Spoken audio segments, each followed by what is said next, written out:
everyone, and welcome back to episode number 15. That's right, 15. And this is a special episode because we've got an amazing guest with us this week. Those of you that are UCF basketball fans, you'll know Chance McSpadden. I remember watching him on the court, being excited when he took the floor. And we're excited to have him this week to talk a little hoops. So we're going to be talking a little hoops before we get into the bowl game shenanigans. But I'm excited about that and to bring him on board. So without further ado, let's bring him to center stage. Chance McSpadden, what it do? There we go. He's got a little intro. I feel like maybe we should have done, you know what? No, bro, you done messed up. You didn't give us an intro music. Like, he should have picked out like something. I don't know, Money to Blow, something like that. We could have introed it with. Come on. If I could do like a better bow, I would have, but you know. Well, what would have been your intro music if we would have gotten that right? Ooh, that's tough. Yeah, I might have to come back to me on that one. All right, we'll come back. We'll come back on you think on that one.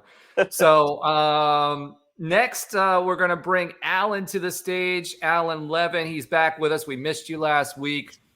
Take that hat off and give us a glorious hair whip like we did for Nova. Come on, let's see it. I'll say it for later in the show. To see it. I've been talking it up. You got to do it now. Come on. There it is. Do a hair whip. No, do a hair whip. Oh, bro. What's going on, guys? Happy to be back. We got to work on that. You got all that hair and that's all you got? Okay. All right. Fine. All right. And next, since, you know, Josh, we always bring in last but not least, we're going to bring Nobra to the stage. Welcome back, Nobra. Hello. What's going on? Hello. Thank you for all the hard work last week. He's putting in the hours for us, and he's doing a great job. He did a little video editing last week. So really appreciate him stepping up and doing what he does. And Trey Neal, unfortunately, will not be joining us this week. We're wishing his girlfriend a very happy birthday. I hope they're celebrating together. This is their first year of marriage. I don't know what he's going to do to top South Africa, but, whatever it is, I hope he did it right. Congratulations to her. And here's to many happy and healthy more to our family. So Josh Lazar, last but not least, let me pop him on here. We do have Josh back. He's not out of the country. He did his hair for us. He can't do a hair flip because it's all slick. So Nobra, show us how it's done. Yeah. There it is. All right, no, there's the flip. Not happening here. So no collars to pop this week either, but actually maybe you should because we got Chance on deck this week. So we won a basketball game. I was there again. That was way better than Stetson. By the way, your shorts are finally starting to pick up. You went from 50 views to 500 views. So I guess people like what you're doing with the hoops. It's one of these. I'll do something more smart. But if anyone in the audience wants to give me some something to say or something like that, just let me know. I'm open to asking questions. You need a catchphrase. You need to just pop your collar. I do. No, it just doesn't look right. It's like damn. No. All right, I could say something right now, but it's not for everyone's consumption. We are a clean show. We are a clean show, even though we're rated E. So for everyone. But that being said, let's go ahead and drop Nobra off. Nobra, thank you for doing what you do, and let's focus on Chance and put him on center stage because we got a lot to talk about. I want to reintroduce Chance to everyone who does not know him. He was a basketball star for UCF. Everybody was excited when he got here. I know I cheered him on a lot. And one of the things y'all did that I miss that they don't do anymore is they don't run around the arena and high five the fans anymore. Like at the end of games, come heck or high water, because we're a clean show sometimes.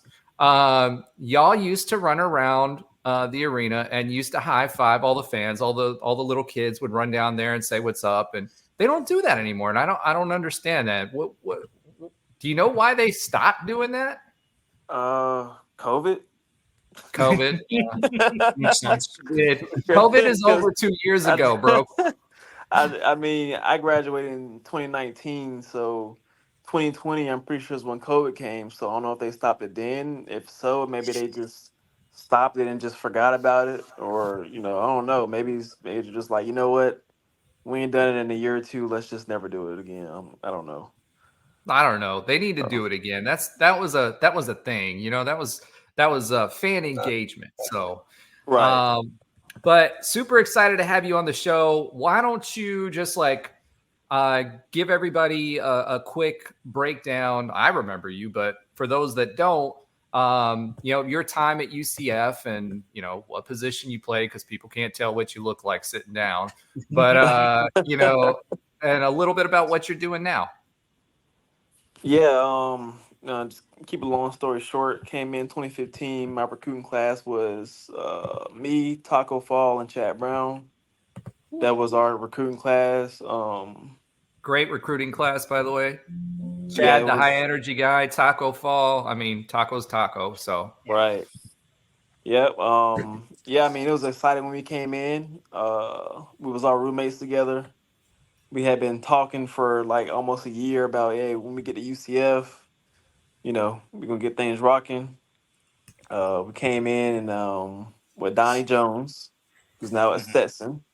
And by the way, yeah. Donnie Jones is one of the best recruiters in the country. I'm just throwing it out there. He's he got Well, he was able. let's ask that question. Like, what Yeah. was different about him between everybody else that was showing up in your living room? Consistency, I would say.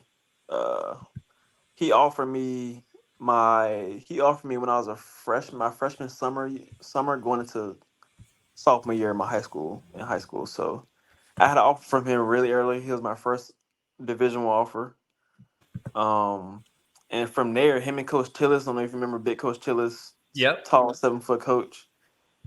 Them guys, they stayed in my ear every week until I was a junior in high school. Like, it was the most consistent. I had obviously other offers. I had coaches call me all the time, and they was just like, yo, whenever you want to make that move, we here.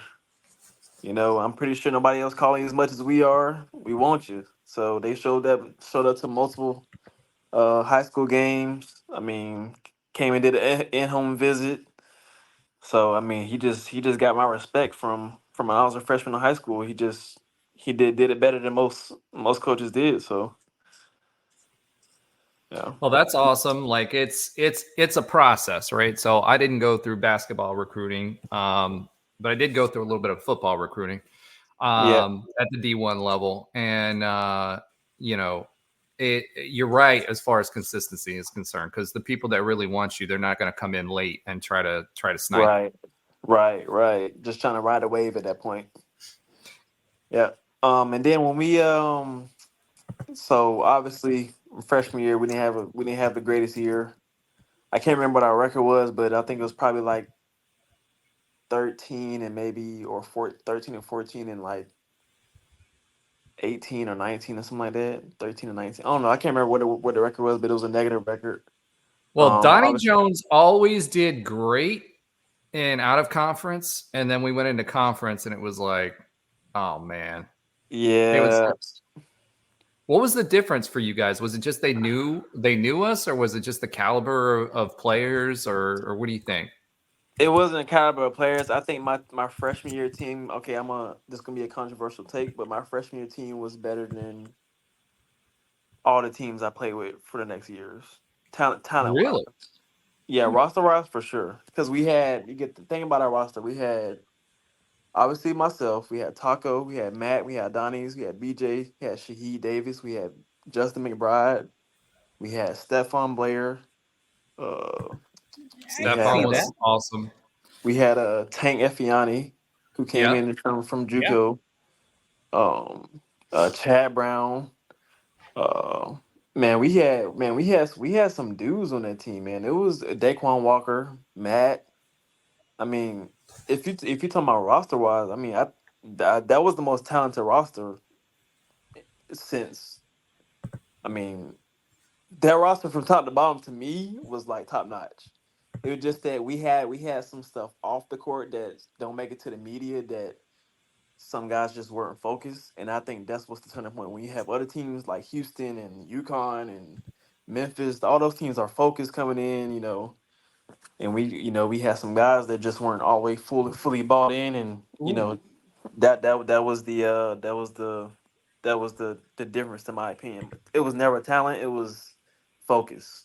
Yeah, So maybe we have a conversation afterwards because I was just a quick note for the audience, whatever. I've been working at UCF since 1998 as a faculty member. We might have to have a conversation because I have a feeling I know who you. I have some insight into that too, but from that area. So Yeah, it was some interesting focus things. is a great word. Yeah, yeah, it was some interesting things going on off the court with that team, but and it wasn't just one guy; it was multiple guys. So it was, it's kind of hard to win when you got things going on that were going on. So Yeah, it's even like Casey Wilson too. I mean, that's a pretty solid. Oh no, he transferred out. Nah, he was before me. He was before me. He's right before yeah, me. I think his eligibility ran out by then.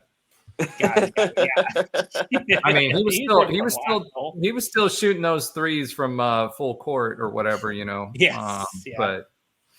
But Casey had a good shot. I mean, when he was on, he was on.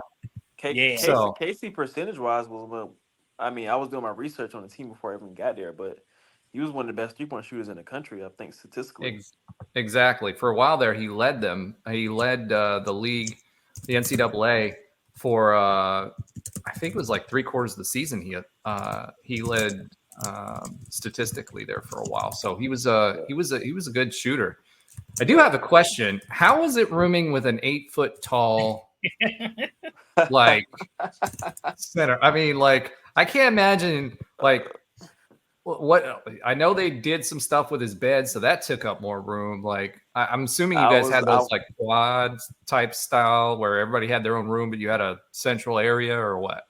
I was just about to go there with the bed situation. Anytime you talk about Tacko, that's kind of I get asked that question a lot about Tacko.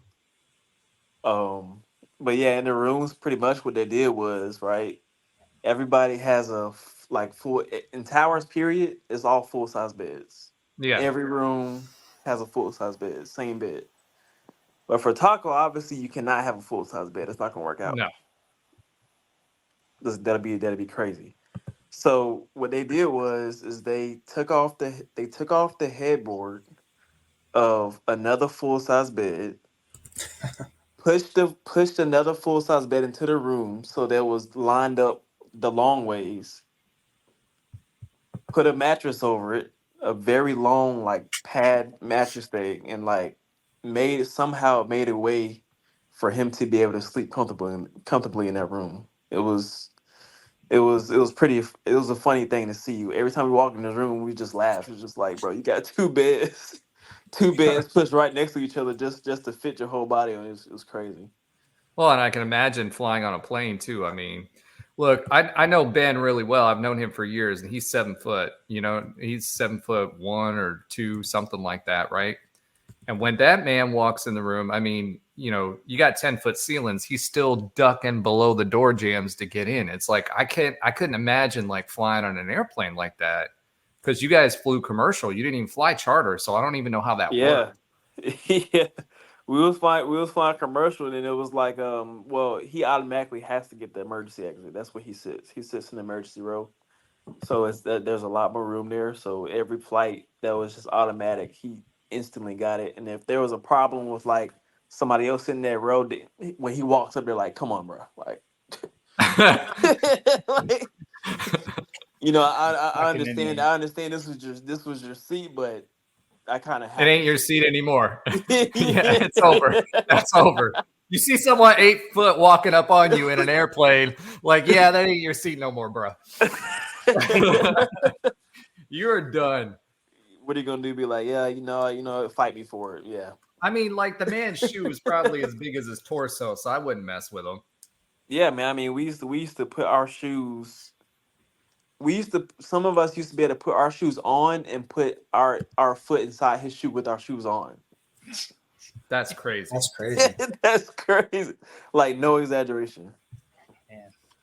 I saw Shaq's shoes one time because he used to come over to Germany all the time because his dad was military, and so he would come over there and visit with the kids and stuff like that.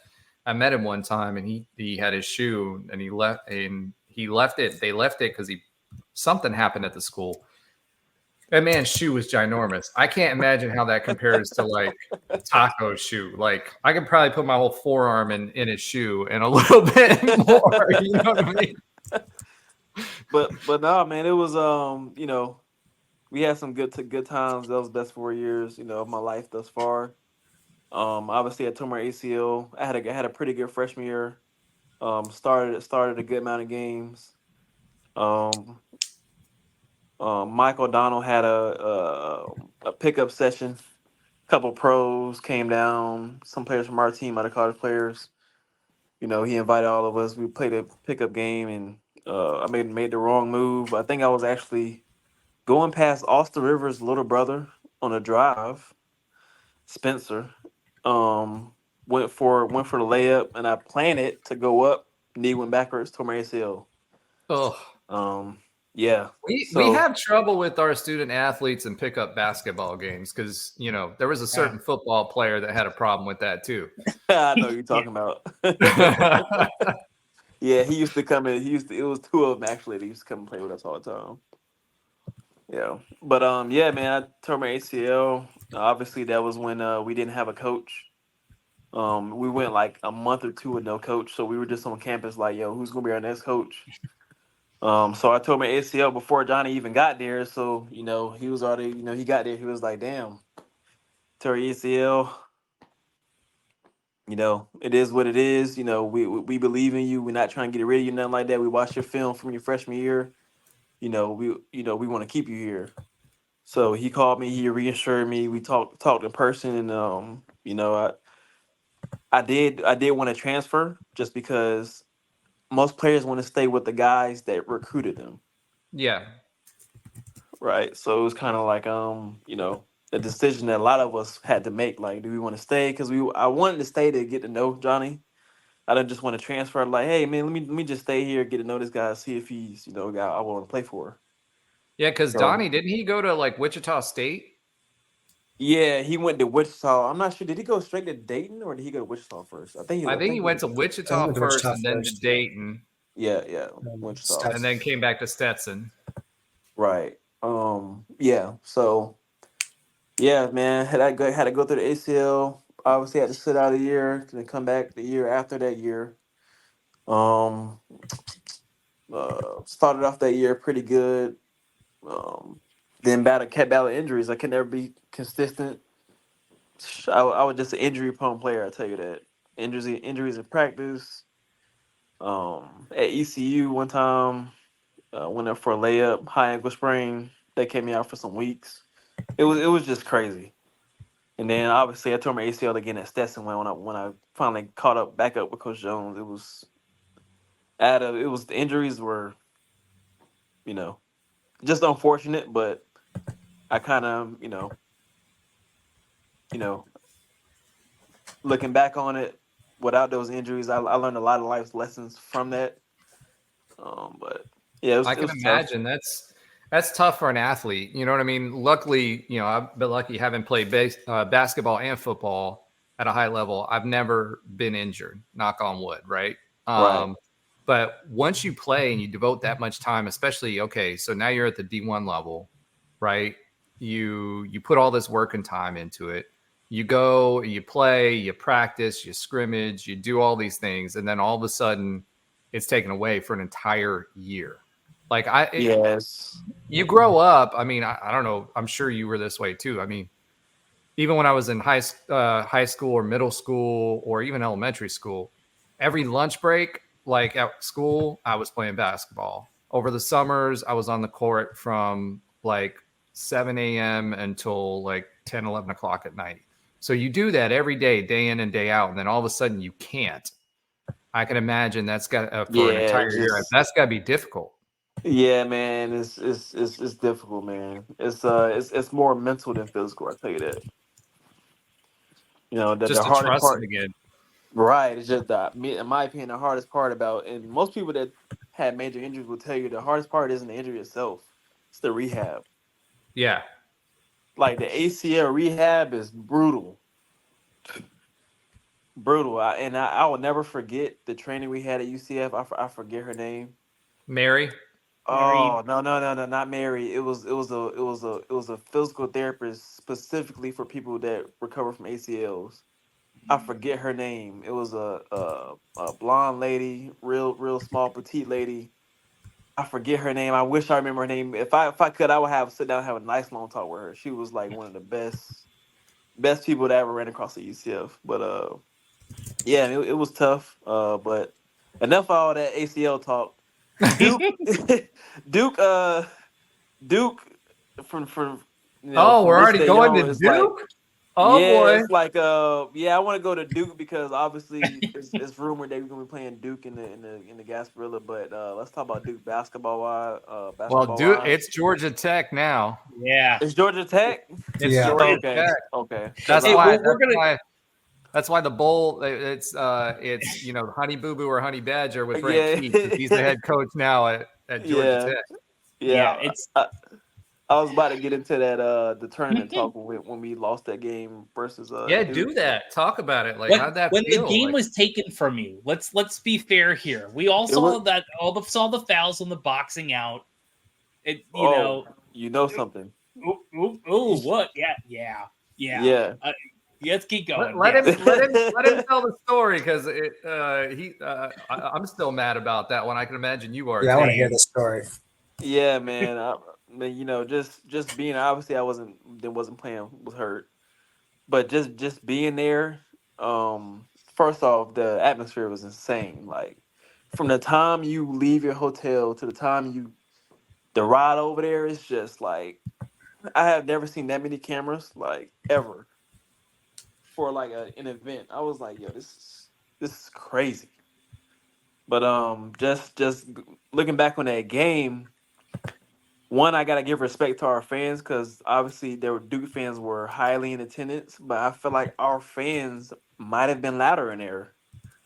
We had a good amount of fans that came, made the trip, and when we scored, it was like, okay, we here. Oh, it was It, loud on TV. It was loud. You could hear yeah, it. it was pretty. It was. I was impressed by the showing we had. As a school by our fans, so I appreciate them for that. But when we scored, it was like, okay, we got a little support here. Let's play hard. Let's get this win. So it came down to the end, obviously, and I think That was one a play. game. That was a game of that game was back and forth. People got a lot of respect for UCF out of that game, not just because how it ended up in the end. It was never like somebody got a long run and then someone came back. It was always close. Like there was never a time in that game where it wasn't back and forth the whole game. Back and forth the whole game. We would go up, they would go up. We would go up, they would go up, and it was like I know we ruined a lot of people's. We had a lot of people on their. They were Some sweating when betting. well, yeah, with that betting stuff, because I know Yeah. they were like, whoa, like what is going on? Well, we probably still broke a lot of people's bets because I know we covered it. I know we beat the spread for sure because we lost by one, I think. Oh my gosh. Yeah, I'll Definitely ask beat the you. spread. You're gonna have to tell us what you thought, what you were thinking when that layup and then afterwards the putback. Because I can tell you what I was so thinking. close. So close. The first off, that happened right in front of our bench, right? So the perspective of so BJ came from the right side and did it. First off, I thought BJ himself was gonna score it when he was going to his right side. That's like it's a good chance of that going in, but he missed it. And Barely. then when Aubrey came up, like we was like, if I could give it like a visual representation, we were like, it was almost like he was moving slow motion in the air, like slow motion, and then it was like, there's no way he could miss this. There's no way. There's no way you can miss that. And when it missed, it was just like the feeling of like, did that just roll off the rim?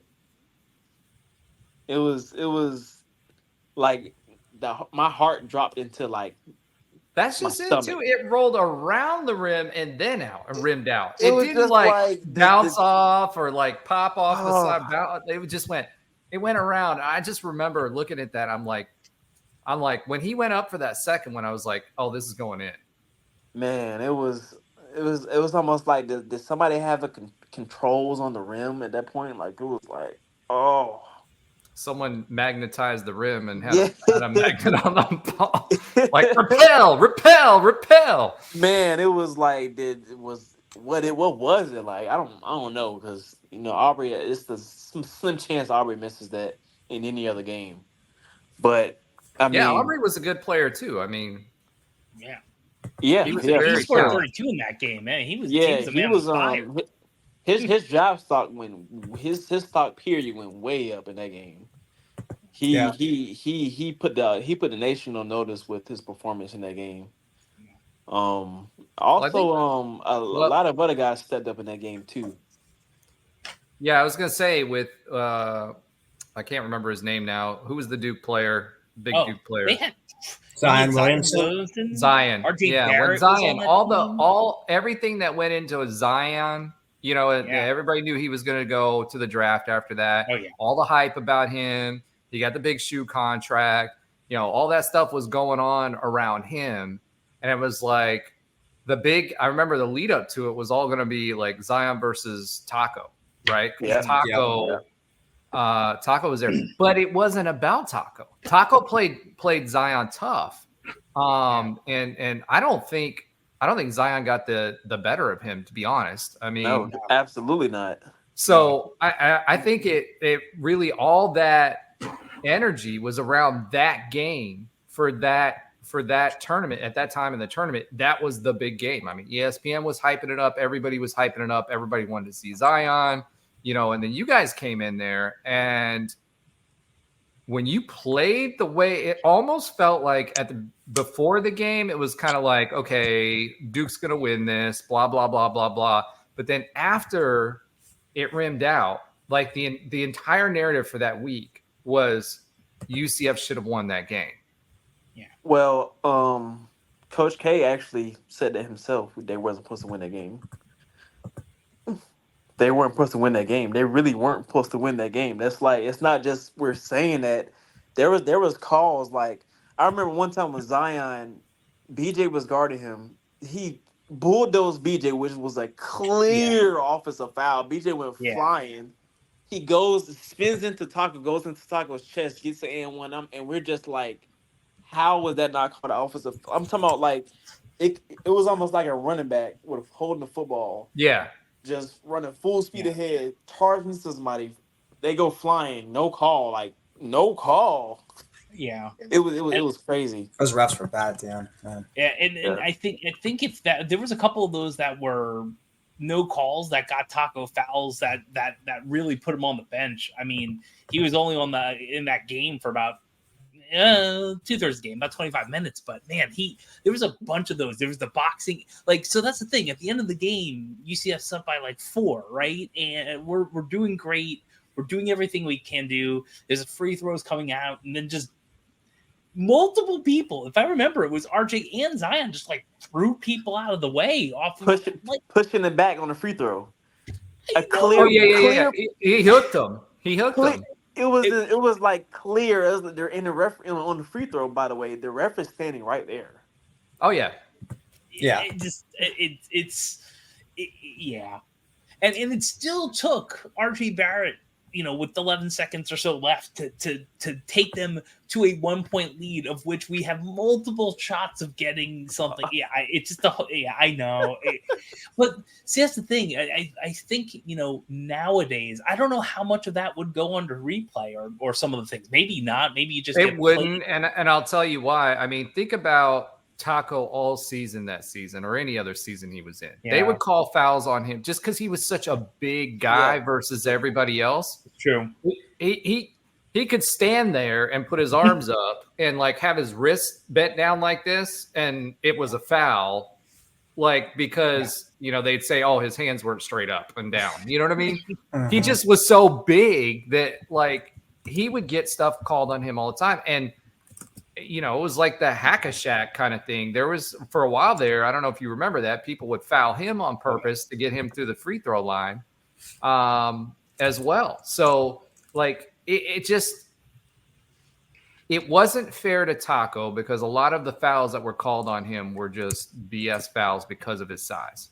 Yeah, definitely. It was kind of sad because he kind of got into foul trouble throughout his whole career just because I think Coach Dawkins had to like complain to like the NCAA or I forgot what he did, but like that he had to like make it like a statement like, hey, like you can't just call fouls on him. We understand a guy is 7'6", 300 pounds, but you got guys coming into him initiating the contact, and just because they go flying because they hit his body and they bounce off him, it's not a foul. He's just bigger than everybody, Right. So it was kind of sad because he used to have to sit down like early in the game just because to pick up 2 quick fouls, and it's like, yo, that wasn't even fouls. You're just big. That's the thing, right? I think, and that was his entire career, and I felt bad for him. I mean, he did a lot of work, I know, physically to get to a point where he could get up and down the court consistently at his size, right? Because by the end, he wasn't as winded. I mean, it was like, was it Justin McBride that would go and like he started his first season and it was like, he's another just big dude, and he would pick up fouls, but he also couldn't. He couldn't. He'd get winded. And I remember Tacko was the same way. Yeah. So, and then towards the end, and then didn't you guys play them? Wasn't McBride on that team when we won the NIT team? Oh, you mean when we went to TCU up in New York? No, he wasn't he on Illinois State or something like that? Nah, he was on Val. I don't think he was gone. He was Valdosta. Okay. I could have sworn there was another former UCF player that played for Illinois or Illinois State or something like that when we were doing it was that big home game we won at home. I'm pretty sure you're right. Yeah, there was. Checking. All right, Josh will check that out because Nobra has no idea who we're talking about because, he was like in diapers at that point. So, Josh, if you'll check on that for me, I could have sworn he was in that game. So, but yeah, I mean, it was that whole series and with Tacko and everything and, that whole team. I mean, it just seemed like there were constantly injuries. They only had 1 year, right? You guys only had 1 year where everybody, which was the year we went to the tournament against Duke, where everybody pretty much stayed healthy. Aubrey got hurt. Like everybody else got hurt. It always seemed like somebody, 2 or 3 people, 2 or 3 key players would be pulled out of the rotation because they were hurt. Always. Yeah. It was, it was pretty unfortunate, but that's just what comes with the sport, man. It just, some teams are fortunate enough to have everybody healthy all the time. Some teams are hit with the injury curse. So, I mean, BJ there for a while too. He was doing really well, and then he got injured. Yeah, BJ BJ was pretty injury prone himself. If I'm being honest, I mean, he was, he stayed injured. He didn't have any major injuries, but he had to miss him a lot of time due to injuries though. But yeah, man, it was fun time. Josh just hit me up. He said the player that I'm referencing or misremembering is Banyard, who came from ISU. Oh, so yeah. Yeah, I know what you mean now. Yeah, he transferred into us from ISU. Yeah, and then we went up there, and we beat ISU. So that was a close game too, if I recall. Yeah, Matt. By the way, Illinois State had probably the top 3 wildest crowds I ever played in front of. Really? What was crazy about them? Were they like cursing at y'all or what? They were just loud. It was we none of us expected that crowd. It was like we didn't know the basketball tradition was like that in Illinois State. I mean, Yeah. it was. I would say Illinois State for me the craziest crowds I ever played in front of is ones you would probably never even think like Illinois State, Davidson, and the fact that you was a third one, Illinois State, Davidson, and I'm gonna have How to was go. Memphis? Memphis is all right, but I'm gonna have to go Cincinnati. Yeah, it got pretty loud. I remember that. It always got pretty loud. The problem with Cincinnati, and what I remember from them, especially when Cronin was there, they used to be bowing people. I mean, they would like be super physical where they were basically clotheslining people in the middle of half court. Like, and I'm not even joking. I remember I was watching a game. You were on that team. And they were coming up the court. We were coming up the court with the ball. We were playing at home. And I kid you not, their guard literally clotheslined our whoever was bringing it up the court. Did not get called on it. They never got called for any of. They had some AAC bias going on for their basketball team. So does Houston, by the way. Always. Yeah, they were. Yeah, Cincinnati was definitely the most physical team in the conference for sure. Like that was like a known thing. Like especially when you went to their place, it was yeah they were. You if you drop to the hole against Cincinnati, you're gonna get put to the ground like for sure. For sure. So they were like they were the Boston Celtics or the Pistons of the 80s and 90s. Yeah, pretty So, much. Pretty much. Yeah. Well, let's talk a little bit about Johnny Dawkins, like what it's like to be coached by Johnny Dawkins. Obviously, you had a different coach to start, and then you started working with Johnny Dawkins. I'm going to bring this up because Ben's going to be on next week, and Ben, his opinion is that he's cool with JD being kind of cool, calm, and collected on the sideline, right? And like for me, I'm just the opposite. Right? Like if I'm playing basketball and my coaches were always fired up. They were always in the ref's ear, trying to get calls. And I think that stuff works. I mean, you look at Kelvin Sampson and those kind of guys. I don't remember who the guy was for Wichita State that was their really successful coach that ended up getting fired. Those guys are constantly in their ears. They're hyping up the bench when we go into lulls because it felt like we'd get into offensive lulls there for a while. And Johnny's just the opposite. He's super cool, calm, and collected. He might get off the bench and cross his arms and kind of walk the sideline and maybe throw a few whatever's in there. But that's about as heated as he gets. Now, I've seen him get heated like maybe 2 or 3 games where it was just like blatantly blatant. But yeah, Greg Marshall. Thanks, Josh. Greg Marshall was the other guy that was super heated all the time. What do you think about that? Do you think, like, having played for him, would you rather have a coach like Johnny that behaved that way, outside of his other coaching, but like behave that way on the sideline? Or would you rather have someone that was fiery like Kelvin Sampson, who took off half his clothes by the time you got to the first TV timeout? Oh, Kevin Sampson definitely does that. I remember going there playing against him multiple times. He definitely does that. But with Johnny, I don't know. I feel like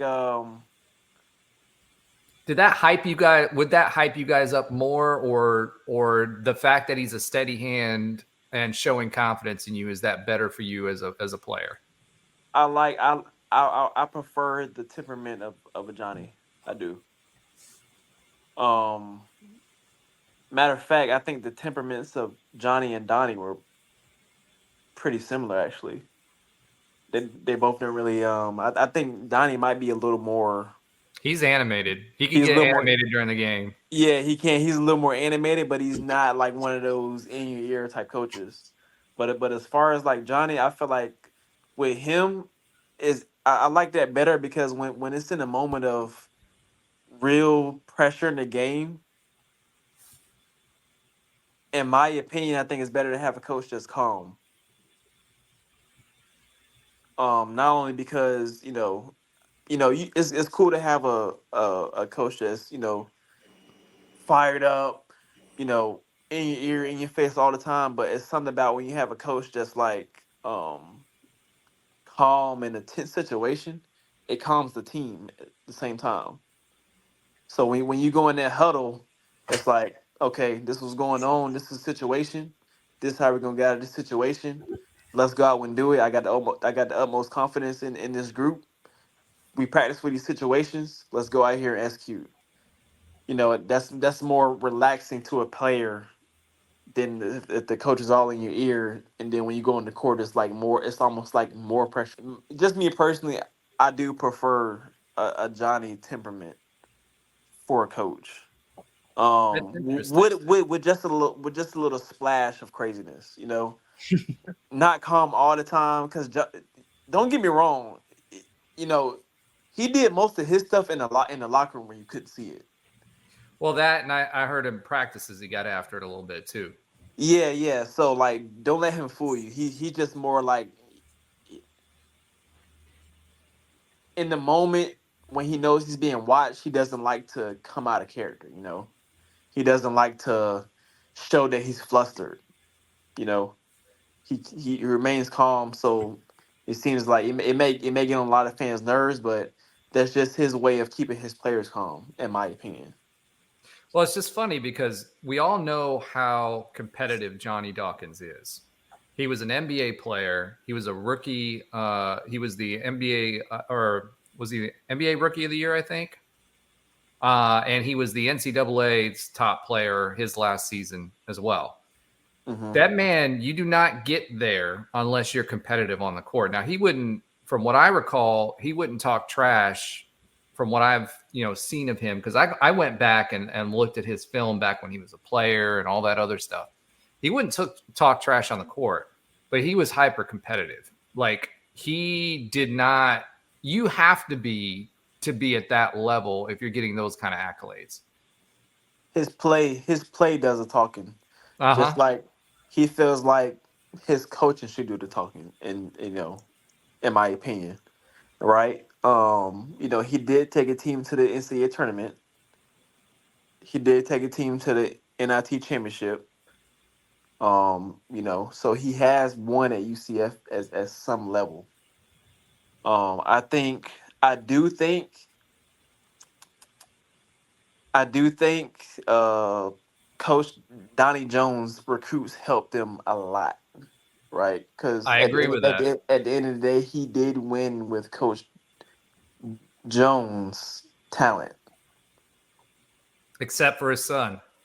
except for his son and a couple other recruits that he brought in. But the main baseline of the team was Donnie recruits. And it's no knock on Johnny. Great dude. In my opinion, great coach.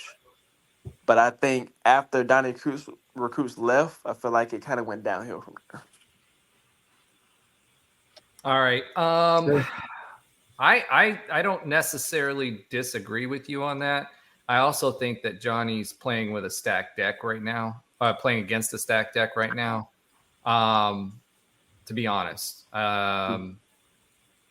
you mean by like funding on top of getting into the Big 12? Well, not even the Big 12 part. Like if you listen to Nightline, which was the predecessor to this one, that Ben and myself and Andrew and Trey were on, right? Before we headed into the Big 12, I questioned whether Johnny was the right guy to take us into the Big 12 and whether he could ever get us past where we are right now. Right. So Stanford, it was kind of the same thing, right? Stanford, when he was there for a really long time. And he got them to, NIT bids, and he got them to the tournament periodically, once every 2 or 3 years, every 3 years or so, whatever. Right. But UCF has always been aspirational. We've always been, okay, that's not good enough. We're not the 100, 200-year-old university where it's like, okay, we're playing, now we're at a P5 level, now we're in the Big 12, we've always had to fight to get to that next conference. We've moved conferences on average every 8 years, and we've always done that by upping our ante and being able to dominate competition in conference. I don't feel like, and I love Johnny, know his wife, know him. They're great people, like someone I trust my kids with, right? I'm not sure Johnny has either the support, which is why I think he's hurting, right? 100% agree that UCF basketball is not where it needs to be when it comes to support. I think that'll change a little bit as we move along, but there was a time where we had this new practice facility entrance planned and all this other stuff, and none of that materialized. We did get some stuff, like we got some upgrades in facilities, but not at the level that it should be.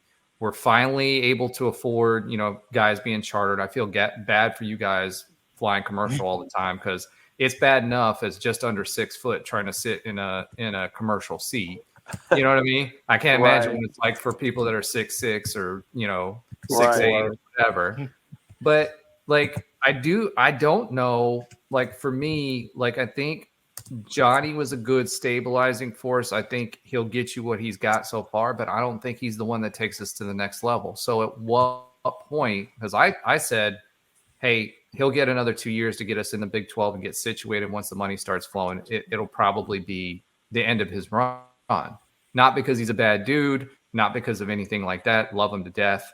I'm not sure Johnny's the guy. And I didn't even want to like talk about this. This is just my opinion, and you can talk about it whether you want to or not. That's completely up to you. I'm not going to put you on the spot like that.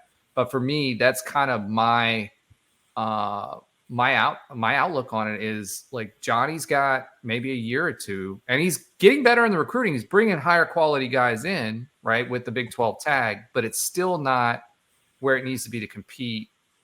Even the higher level AAC, when everybody was there, when Cincy was there and all of that stuff, we could compete, but I don't think we could win consistently. We couldn't do what Houston's doing. We didn't have the jump man on our chest, right? So, and we didn't have Tillman Fertitta or whatever his name is, like spending all kinds of money on facilities, and now you've got NIL there and basically unlimited transfers and everything else that he's battling. So you need a coach that's going to be able to counteract some of that and going to be able to draw booster money or at least investment somewhere for all that to happen. I don't think Johnny's going to get us there. So the question is how long does he last before we can invest? And you don't have to answer any of that. I just want to put that out there. That's just my take on it. No, I mean, I really have no problem answering it, really. To be honest, I think he does get on paper better recruits on paper, but I don't think these guys are more talented than the guys that we've got in the past. That's just my honest opinion. I don't even think high school basketball is as strong as it used to be honest with you. That's just my honest opinion. You got some high recruits coming in, obviously with Hendricks. I think the guy he's got coming in next year is a highly recruited guy. There's some other guys, some good transfers. He got that came in. I'll tell you what, I like Ibrahim on our current team. I think great defensive player. He impresses, and he's got a little bit of offensive game too. We just need more inside out. Is my thing for sure. And I think if you talk about basketball in today's age, you kind of have to have a big that's able to step out. Yeah. Like if you think about Kansas, right? The best player in the country right now is probably on Kansas's team, arguably, and that guy can knock down threes, and he's the center or big power forward on the team. Hey, we got Scylla. He thinks he can throw three-pointers from across the half court and make it. He knocks one down. Well, you know what? Actually, now let me put an asterisk.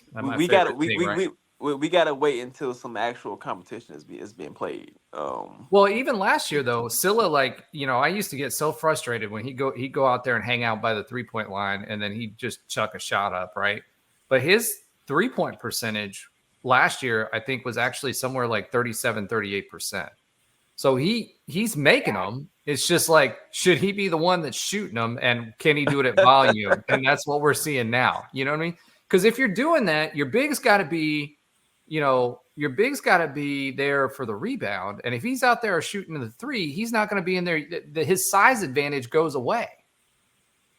Yeah, definitely. Definitely. Even with Stetson coming in there, Stetson has a bigger team than him on paper. I think that game was a big eye opener for them. Oh, they took it. They took it easy, because I can tell you this right now. They were beating that Stetson level type team, especially defense. This team's identity, and Johnny's been on has been defense this whole time. I mean, even the team we just played, Lipscomb, they play that Princeton offense, shooting 3-pointers. Basically, Stetson was a carbon copy of that, and you could see what the difference was, in that Stetson game versus that Princeton game. And they said it. Johnny ran them through the ringer last week, when on their week off, right? And they deserved that, because they didn't lock in for Stetson at all. Yeah. I don't know. It's kind of funny, because you would think they would, being that the former coach is coming in, and that that was big. They don't know him. They don't know him. It's not like, who's Donnie Jones to them. Yeah, I mean, I heard people in the crowd being like, "Oh, be quiet, Donnie." Say a little stuff. The crowd knows. We all know who Donnie is, yeah. right? Like, we all know who Donnie is, but the players don't know any. No.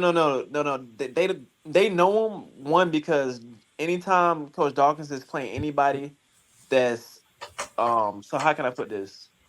So the next game is playing against Jacksonville, right? Yeah. So the one kid on UCF's team came from Jacksonville. Okay. He transferred from Jacksonville, I believe. Right. So one thing that Johnny always does, and he's done it since I've been there, anytime we play against a team that's connected to anybody on our team, he makes it clear that we need to take care of this game. We got the guy that just came from this school. We need to handle business for that guy, not just for ourselves, but it means a lot for this guy. Really? So I know when Donnie came in, when they played against him, I know 100% for a fact that it was made as a point that, hey, this is the former coach that coached here. He makes that a staple for the game. Like, that's like a talking point. Even with Nick Banyard, when we went to go play against Illinois State, that was a talking point. So what do you think happened? What do you think happened during the Stetson game? Did they just get whooped? I mean, they were up and then just let up. I think Stetson came to play, because I think Donnie did the same thing that Johnny probably did. Was like, hey, they all know that Donnie got fired from UCF. Donnie is burning to beat UCF just because, for that reason. So they prepared. By the way, I went to a couple of Stetson's practices, by the way, because I still keep in touch with Donnie, like, very closely. And one of his points was like, hey, I feel like we can beat this team. He didn't feel like UCF is that good of a team. He felt like they can go in there and beat them. When they did, The problem UCF has right now as a team, in my opinion, is we don't have consistent 3-point shooting right now. So we're two-dimensional. We're trying to do, if you watch, we're trying to execute pick and rolls, and we're not doing that really well. Shamari Allen is great defensively, but he disappears for games, and we're struggling to find who that other shooter is going to be, or who that other scorer is going to be. Because you got DJ. DJ's been off. And his 3-point shot's been off ever since he switched it from that flat arc to that rainbow shot he's got going on halfway through the season when he got injured. So like our 3-point percentage is way down. The best 3-point shooter we have right now is the German transfer, Marcus, whatever his name is, from Berlin. But he has to have a set shot. Like he's not going to create his own. He's a catch and shoot type guy. Exactly. That's all he is. Yeah. So he's not going to create. He can't dribble all that great. So he's got to be the guy that's going to catch the ball. And he may, hopefully they coach him up out of that, right? Because he's got a good set shot. But I played in Europe too. And in Europe, when you play there and you learn there, it's all about the extra pass and getting someone open. Mm-hmm. With the American game, it's not that way. They teach shooters, they teach the extra pass. The American game is not that way. The American game is actually a lot more selfish than overseas. 100%. Every player will tell you that. It was, I know a lot of guys obviously play overseas, and all of them come over and say, hey, man, them guys are way more fundamental than we are. Way more fundamental. They made the extra pass. They're not really caring about who scores the most points. It's just next pass, who's open. This is the best shot we getting. I got a shot. This guy's hot. We're going to make sure we hit him every time. We're going to hit the big man. We're going to make sure the big man gets a touch. Pass it back out. Pass it back in. Hit the corner. It's all fundamental. I feel like an American game, and it varies. It varies depending on coach and team. But, you have, teams that are like, more passive than others. But for the most part, in the American game, it's more of 2-man pick and roll type. ISO. ISO. I'm the guy. Nobody else touch the ball in this moment. Type game. And it's just not that way. And I feel like the Marcus kid, he kind of like, it's almost like a shock maybe for him, because it's like, man, like when I came over here, I thought it was gonna be like a team thing. Like, nah, it's not like that at all. Like, these guys are trying to. He's not at a point where he can create on his own. His ball handling skills are not there. The Lithuanian kid is like lost. The Marcus kid this might sound crazy, but the Marcus kid would do great on a team like almost like a Stetson. Almost he would probably be a star on Stetson's team, just because they more of a passing hit the open guy type team. But when it depends on the team you choose to go play with. Right now UCF isn't that team, sadly. So he's going to. The other bad thing for us too is we aren't really good at defending the 3-point line. We do it in spurts, but there's a lot of times where we get switches or we miss on the extra pass where we're double teaming inside instead of making sure that we're covering the perimeter shooter. So I don't know if that's now we did better this last game where we still disrupted. We got close enough in the air where we're in his face and he has to think about whether and change the trajectory. The shooter has to change the trajectory to a higher arc to get over the player that's jumping. But there were way too many times this year where we didn't get to the three ball shooter who was in the corner or wherever because we're collapsing on the defense. And what we were doing defensively is we were switching back to man when that was happening, right? And that's okay. We can switch. We've seen press, a lot more press this year and a lot earlier in the game, whether it's 2-man. I've seen some traps that have been missing where we've started press, we get somebody trapped, and then they pull off of the trap. Then I've seen, defensively, we don't, and I can't put my finger on it, whether we're just double teaming to bet on the paint, but there are a lot of teams that have been coming in that are, if you do the research on them, they're a high percentage 3-point shooting team. So you think about Miami last year, right? What did Miami do? They just sat back there and drained trays. That's part of the game, small ball. And I think what we do have this year is we have the ability to run small ball where we haven't in the past because we haven't had the depth in the bench. But now we actually have shooting, or we don't have the shooting that we had in years past. You know what I mean? And that's the problem I think we have for this year is we can't shoot the tray as well. I mean, we're averaging 30 some points. If you're going to be an inside game type of team, you got to be able to shoot free throws better than 60%, right? You also need to And- be able to pass out of double teams because that's what both Yep. Lipscomb and Stetson was doing, and that was not happening too. Yeah. Also, kind of back to some of that stuff too, though. Well, that's Yeah. what I was saying, inside Yeah. out. We just Yeah. we don't do that very well. No, we don't, and I will say a lot of the Stetson from my perspective, and Chance has probably forgotten more about basketball than I do, but I've played a little bit. It doesn't look like it, but for the first like quarter to half of the first half or almost the first full half in Stetson, they were not fighting through screens and going under, and they were shooting threes on top of coming under the screens all day long. That combined with not being able to pass on the offense they doubled every single time a big got anywhere near the paint, and it wasn't pretty. So there was a bit of that, and then they kind of shot out of their mind at the end of the game. But I will say this: so that was Stetson, and I'm sure everyone got an earful from that.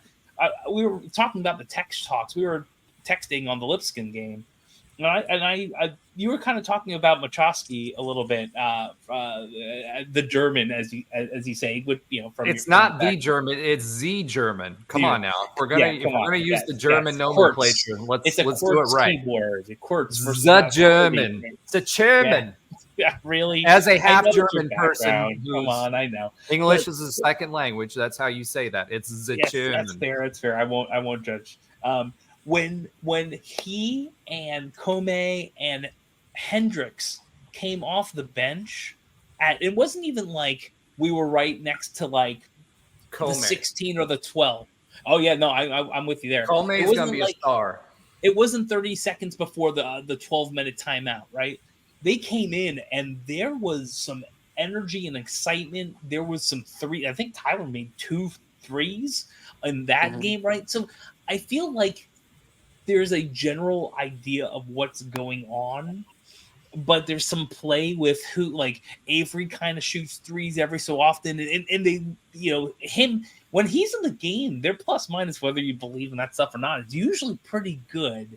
There's pieces here, but it doesn't seem like they're a fluid together team for a full basketball game yet. How could they be, though? They were just thrown together. I mean, that's been fair. part of our problem this whole time is we've had so much fluctuations. It takes, if you play basketball, which is what surprised me early on with this team, is how well they were doing in passing and anticipating and all that stuff.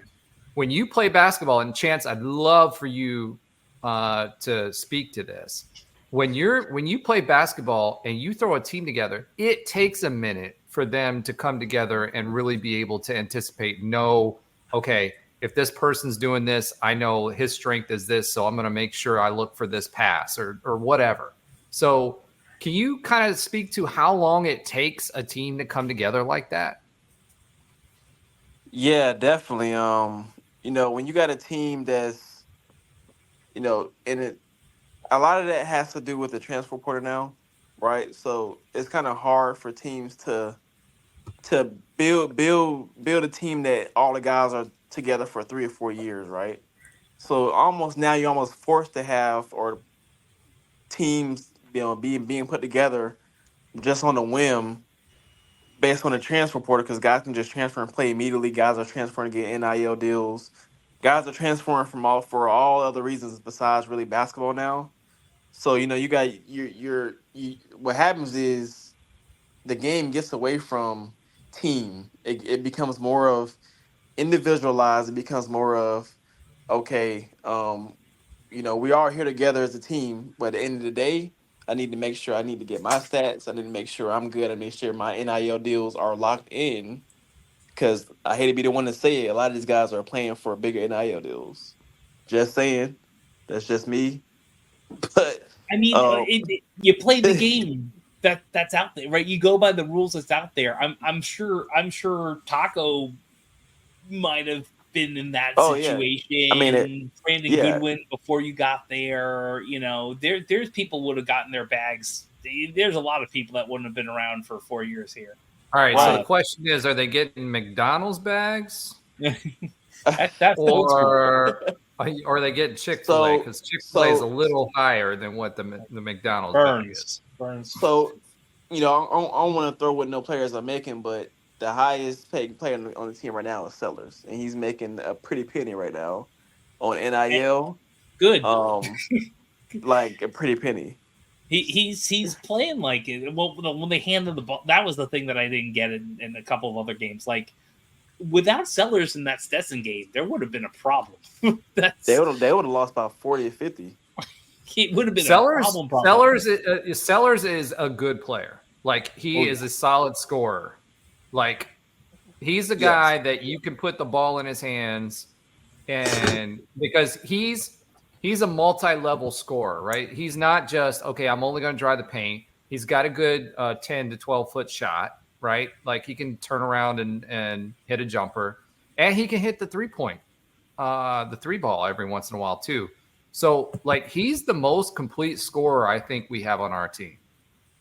Oh, most definitely, without a doubt. I mean, like you said, 3-level scorer, not afraid of contact. I mean, the guy just has a full package when it comes to the offensive end.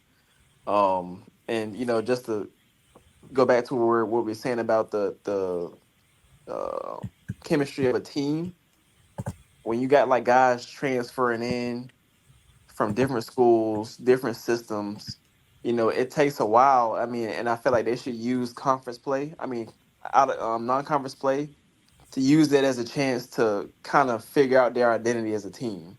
Because once you get into conference play, there's no time to figure out your identity as a team. You just have to, you have to be ready to play, especially in a conference like Big 12, when one of your first games is Kansas. There is gonna be no time to figure out. I don't think it would matter if they had a whole season against Kansas, to be honest. Let's be real. By the time you figure out who you are, you figure it out by halftime, you're already down by 50. So you might want to come into the game already knowing. Easy. It's gonna be like 20. Come on. Well, I mean, let's be real. Let's be real. Like Johnny, okay, so this is from the coaching perspective, right?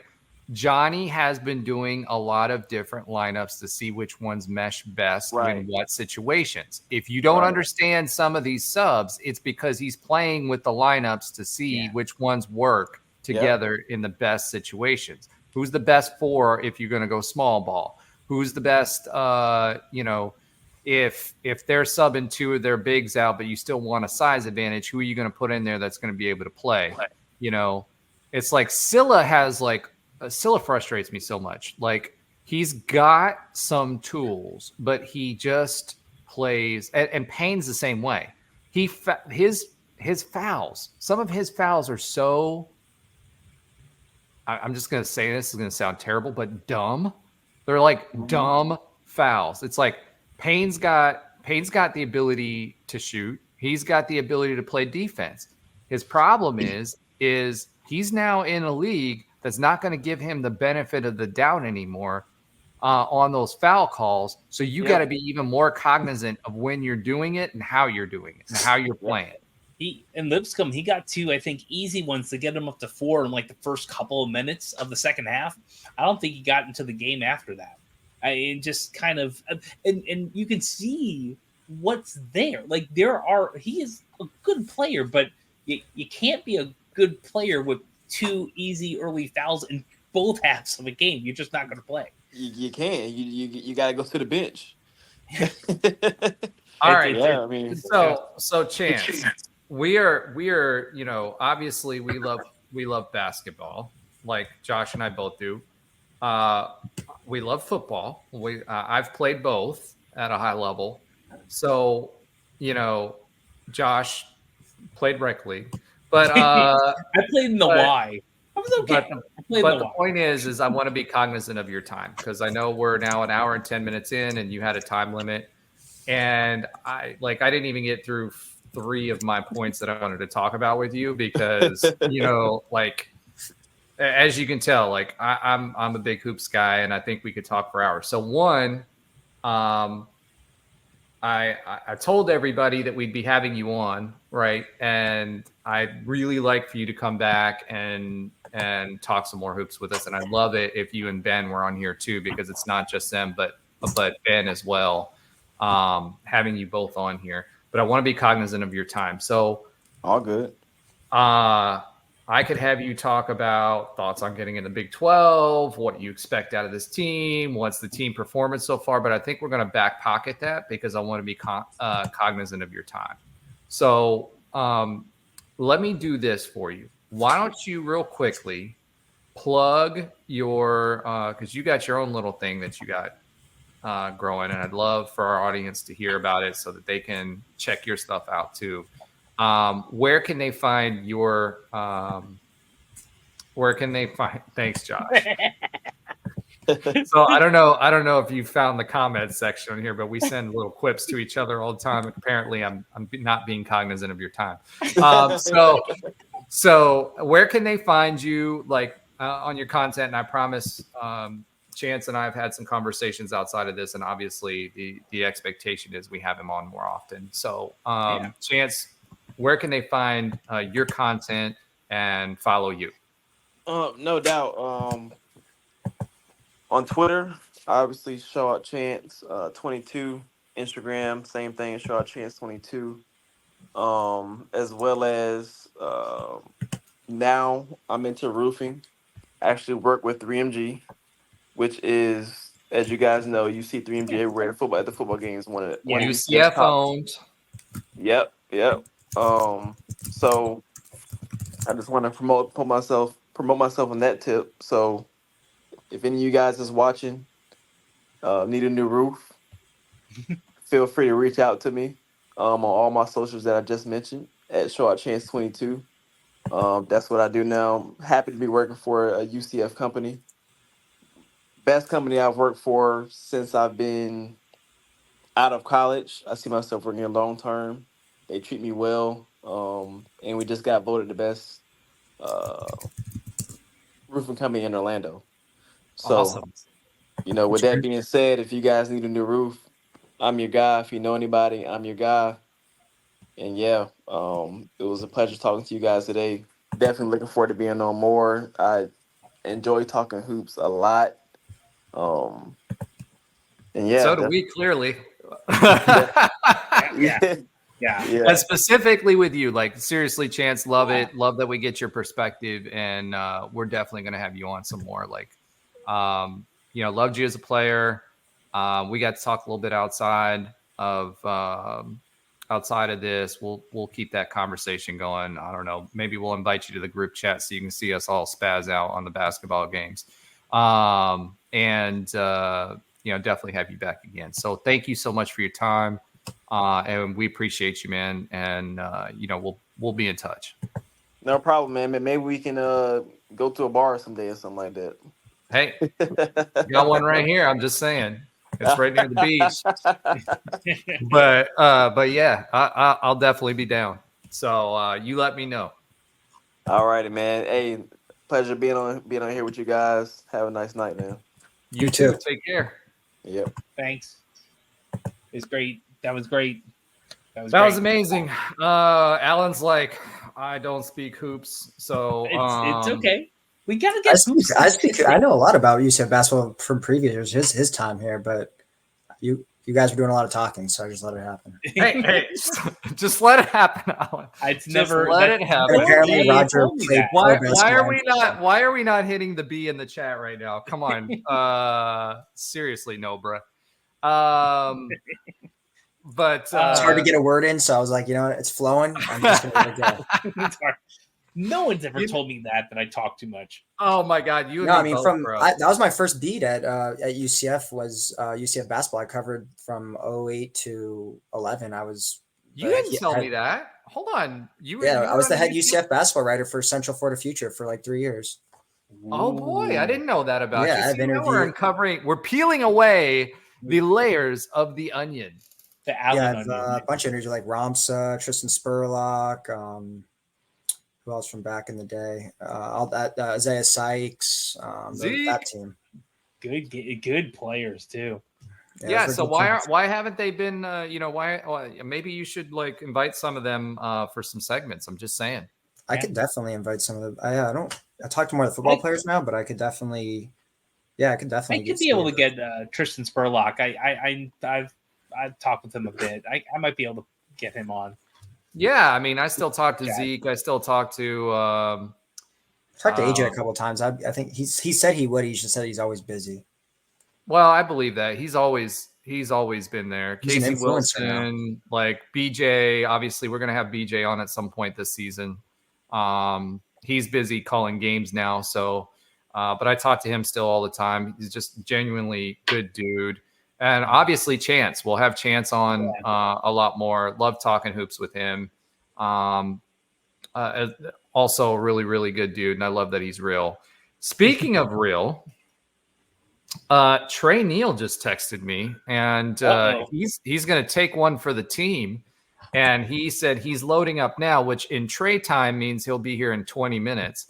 But I think you need to qualify that, Roger. When we're prepping for this, we're usually on 8:30, 8:40 or something like that, and Trey's usually close to the pin. Let's qualify that. Today I was doing some research. Did you spell it the right way or the University of West Central Florida way? The research. Yeah, I did some research. And what I did was I made a graphic with some planes of schools that will never be in a conference with that team. So yeah, I did the research. All right. These are things that should be the NOAA Re-Education. We should talk about all of that entire. We didn't even get to that. I talked to Chance about maybe like providing some things to re-educate our student. Because here's the crazy thing, right? Chance, it wasn't that long ago when Chance played, but there's a whole crop of students that have no idea about that entire basketball team. And that's a pretty. And that's sad. Yeah, I'm just now. I was at actually Madison Square Garden for the TCU versus UCF NIT game, but I think that was a little older. But yeah, I mean, just the NIT. Oh, interesting. There was because now we're playing TCU in regular games, so that's kind of an interesting thing. But yeah, there's. Those teams like that NCAA team, the NIT team, there was sadly, it feels like it was a very Scott Frost, George O'Leary situation where you had, like Trey's talked about it all the time, where you had the George O'Leary structure and then the more openness of Scott Frost with some of O'Leary's players, right? But probably more equal, if you will, of Frost players, and you have those things coming together to make magic. That kind of happened with Johnny Dawkins too. I mean, there was a lot of great players on that team, and other, his son BJ and Tacko were like most of the scoring in that NCAA game. So it's interesting. Chance brought a lot of great information, and that Sellers had a bag. That's, I didn't know that. I don't know if that's pretty popular information. Look who it is. It's Trey Neal. Look at that. That's dedication. Yeah, I know. On your girlfriend / wife's birthday, because Roger said both earlier in this program. And I don't even know if he caught that. All right. So let me say this about that. Okay. So Trey, I'm going to put you totally on the spot here. Where did you take her out to dinner?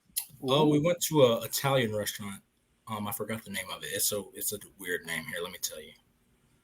We went to a place called. Did you get her a wine bottle? And if so, what did you get her? She didn't want any wine. She's feeling stuffy, so she didn't want any. Oh, you lucked out. You got the cheap date tonight. Oh, let me see. Yeah, for those of you not watching this, Josh just made some interesting gestures. Yeah, that was me zipping my mouth, so I would not say something referring to Trey's wonderful wife is a cheap date. Okay, so that Nobra didn't have to edit that. Is that what you were saying? No, it's fine. We have some other things. I think we had our first legit F-bomb with Chance. He had one earlier too. I don't remember what he said, but he had one earlier that he said that Noda's gonna. Yeah. So the place was no thinking. That was a legit one. It was called Sapor di Mar.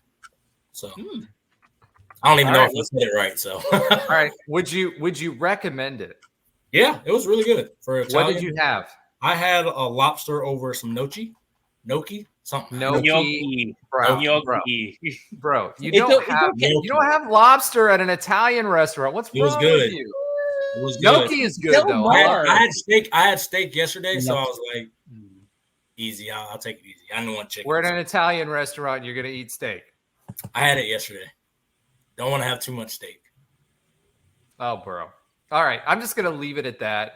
For the uninitiated, the gnocchi was good. So that's gnocchi, good. Amazing. Do any of you not know Italian? Gnocchi, it was amazing. Gnocchi, yeah. My wife can say it. My wife says it perfectly. I can't say it. Yeah. So no, I speak German, not Italian. Yeah, I'm the one who's joke, but 10 I'm years not of Italian, but it's all good. All right, so we got Trey back just in time. We just finished up literally talk about basketball with Chance McSpadden talking about basketball. It was a great conversation. Loved having him on. We're going to have him on again.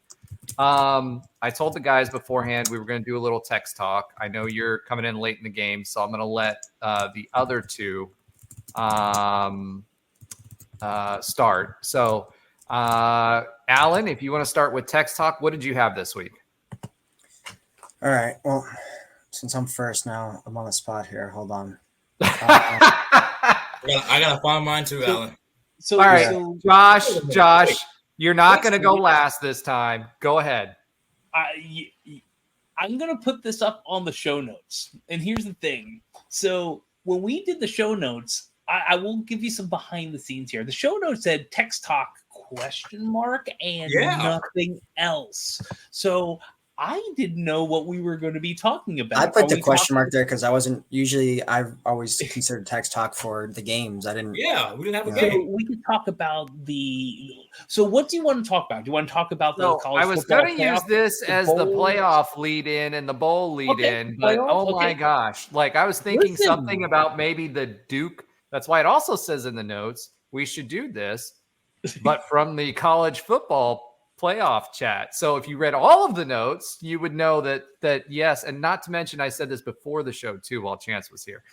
I was late. I was fashionably late. Oh, you were late. So okay. All right. That's an excuse. All right. So let's talk about bowl game. Let's why don't you guys pull something about the bowl game? Obviously, we were all over the place. First, it was the Mayo Bowl, and our first opponent, according to Brent McMurphy, was supposed to be Duke in a rematch of last year's bowl with Gasparila. There was some rotations, but I don't think Mayo was ever even a part of it. It was always. I'm not talking about Duke Mayo. I'm talking about the opponent. Is what I said was Duke. Yes, not the Duke's Mayo. I see the ratings going down. I mean, gosh, come on now. So anyway, we're talking about Duke, as in Duke football, not Duke Mayo. After last week, I'm not sure I should say more about that. But so, originally that was what came out from McMurphy. Turns out that it is not going to be Duke in our bowl game. It's actually going to be Georgia Tech. And I will tell you, there were rumors, which Duke ended up playing.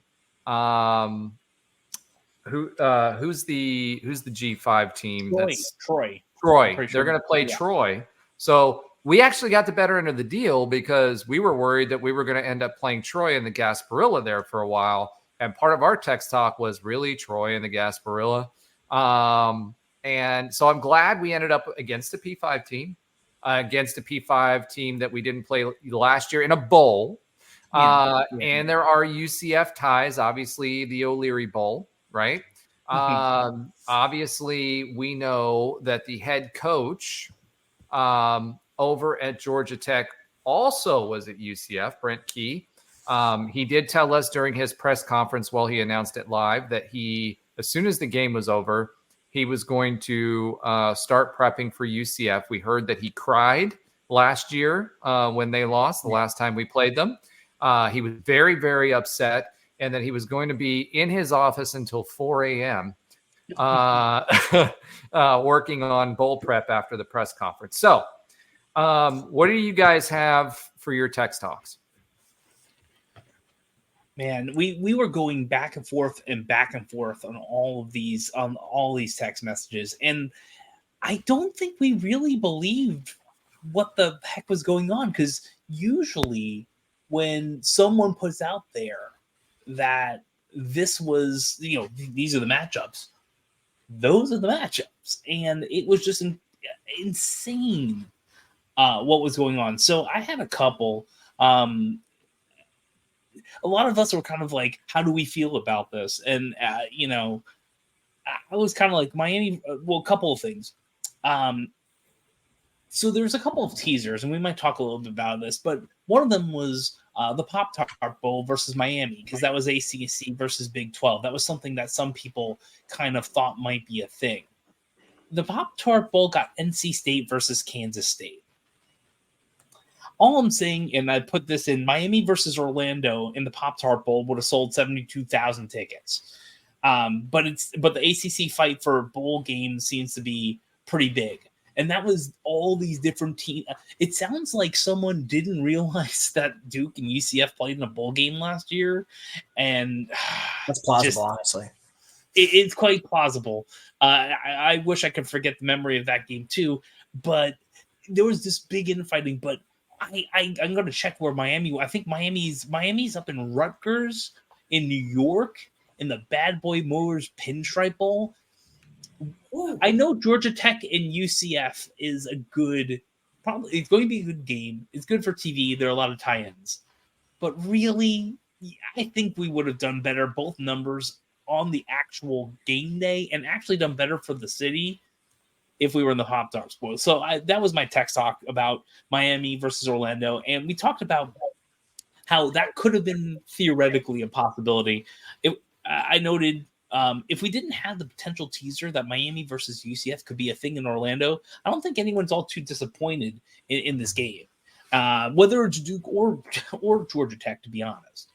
I would have been disappointed with Duke. That was my like, as soon as you said UCF versus Duke in the Gasparila, I was like, Duke again? Come on. And I turned my phone off because I was like, I'm not doing this. Oh, wow. So we went from yelling at Cloud to throwing our phones. Okay, got it. I'm not doing it. Well, the way I looked at that, and to be honest with you, I told you guys, and I think Nobra like really encapsulated this last week, where he said, Roger's not flying in a G6, right? So like, I'm sorry, but I'm glad that we got who we got. I mean, I know we played Georgia Tech in recent years. We had the one that was canceled. There are storylines there. We still get to stay in the state of Florida. It's pretty much a home game. They're reasonably good offensively. So, I think it'll be a good matchup for us. And obviously the storyline with Brett Key, I'm much more happy about that than playing Troy or Duke for that matter, although it would have been nice to get, they lost their head coach and Josh is muted. They lost their head coach. Yeah. And they lost their quarterback. So it would have been nice to kind of kick their teeth in a little bit, but that's not what happened. I'm perfectly fine with this. This is the best of a situation. I think the ACC stepped in and said, really? Yeah. And that's what ended up happening. That's why the announcement took so long. UCF knew that they were going to the Gasparila Bowl. They had no idea who their opponent was going to be. Yeah. And all right. That's probably the best we could have gotten, other than saying Miami. But again, they get to go to New York. Well, Miami, I'm sure they will lose in New York. Because it's cold and freezing and everything else. Yeah. So don't they play on the Yankee Stadium up there? They do. Yeah. So they get to play on baseball turf. I think we play there one time in the Pinstripe Bowl? No, I don't think I didn't in my time. I think we were supposed to and didn't end up playing there or something like that because it was a ACC or AAC bowl too. So, all right, Alan, text talk for you this week. I just I thought it was funny. I think of someone said I'll ask Coach Key at 4 a.m. when we're still it was still undecided on who we were going to play. That the Big 12 actually had tweeted out twice that we were playing Duke. And then they deleted both tweets. So that period, and obviously referred to Coach Key's statements like you alluded to, Roger. So that was my text talk for this week. All right. I don't know if you've had time, Trey. No. Okay. Well, I said the one that I said was, again, Duke again when Josh had to let us know that we were playing Duke the first time. And I was like, I'm done. And I think I didn't even look at my phone. Like I was mad. All right, so let's talk about, this kind of leads us into, we're playing GT in the Gasparila Bowl on the 22nd, early signing day is the 20th. So we're not going to be able to have those extra bowl practices, right? That was something we were looking forward to. For the signing guys, right? Right. Yeah. So last year we had some extra bowl practices that we got John Walker in. We're not going to be able to do that this year with these guys. They might be able to get one in. Well, no, because depends on when the travel day is. Yeah. I don't think they'll. I don't think they'll get in before then. Yeah, not like a practice where you'd want to see them. It'd just be like a walkthrough, maybe. Yeah. So I think we're going to miss out on that. Overall, you just heard my thoughts on Georgia Tech. What do you guys think as an opponent for Georgia Tech? Is that something that would excite you to travel to Tampa from Orlando? Yeah, I mean, I think that was it right there. B, it's like I asked that question and the first response is pregnant pause. No, I was just waiting if anyone else was going to hop in, but yeah, that's why I stopped too.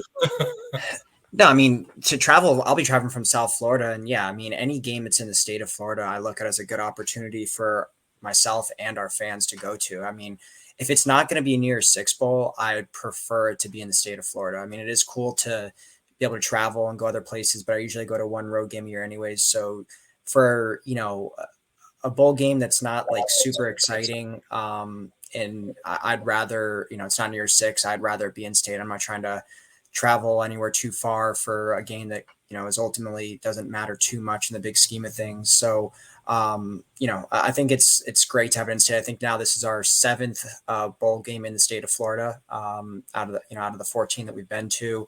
I think it's great for travel. I think makes it a lot easier for our fans. It makes us have home field advantage. I would assume we'll have more fans travel than Georgia Tech, even though it's not super far for them either, but obviously way closer for us. As far as the opponent, at 6-6, I don't think, beggars can be choosers. I wasn't really anticipating some amazing opponent or anything like that. If anything, I'm just happy, like we all stated, it's not Troy or Toledo. So to play an ACC team, a second straight opponent or a third straight opponent that's Power 5 for our bowl games, I'm happy with that. Only thing I wish would just be the cool thing in a kind of a meaningless bowl game like this would be cool to play like a new team. Like Duke was new. We'd never really played them before. Georgia Tech, this is actually going to be our sixth time playing them in school history. And we actually played them last year, like you said. So other than that factor, I'm just happy that it's a Power 5 opponent at ACC. There's some cool storylines of being George O'Leary, Brent Key. Played them last year, so a lot of the same players still on both sides, both teams. So overall, I'm not disappointed by it. We were 6-6. We weren't going to have some, 10-2, 11-1 opponent or something like that. Yeah, and the crazy thing, like even Brent Key mentioned it in his like little live broadcast there, where it was asked where O'Leary. Yeah, he said the biggest. You didn't ask about the biggest controversy at all, where O'Leary was going to sit, and he basically said he's going to sit on our sideline. He's my guy. Blah blah blah blah blah. Where does he have a statue though? Yeah, I know. But I mean, you pretty much, if you're O'Leary, being, as much history as he has with Georgia Tech, if Brent Key comes out and says he's going to be sitting on my sideline, he's my guy, you kind of got to do it. Even if there was a choice before, unless you like switch at the half or something like that, you kind of got to do it now. So, and what's funny about it is we are actually closer to the Cows Stadium or the Cows campus, not stadium, because that got canceled again. Not canceled, but like rebidded. Eventually. Rebidded, right?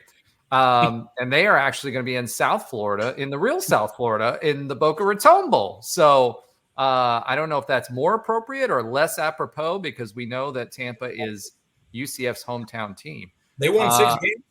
They won 6 games. Yeah, they did. That's what happens when you get the 3 best teams out of the conference and you do a little bit better. So yeah, Props to them. Yeah, maybe. But they're not not, a good coach. Yeah, they're not playing. They are not playing UCF. They're not playing Cincinnati. They're not playing Houston anymore. So that's 3 losses right there. Makes sense. At least 3. So. By the margin, well, I can't say about UCF because for whatever reason they play us close because it's rivalry weekend. I will say that, like, I kind of miss like getting up for that game because Houston. I mean, it was good, but there's no rivalry there. Like, there's just not. And Holgerson's out now, so we got rid of another coach. But USF also avoided. Tulane. Hold on. No. Rephrase that. You can't say the directionally challenged. Cal U also. There you go. All right. Move. They also avoided Tulane and SMU, which were the 2 best teams in the conference, and they and then the one decent team that played Memphis, they lost. So yeah, they stacked up all their wins against bad competition. Well, and SMU and Tulane, I mean, that was interesting because Tulane lost that game in the championship with Willie Fritz reportedly going.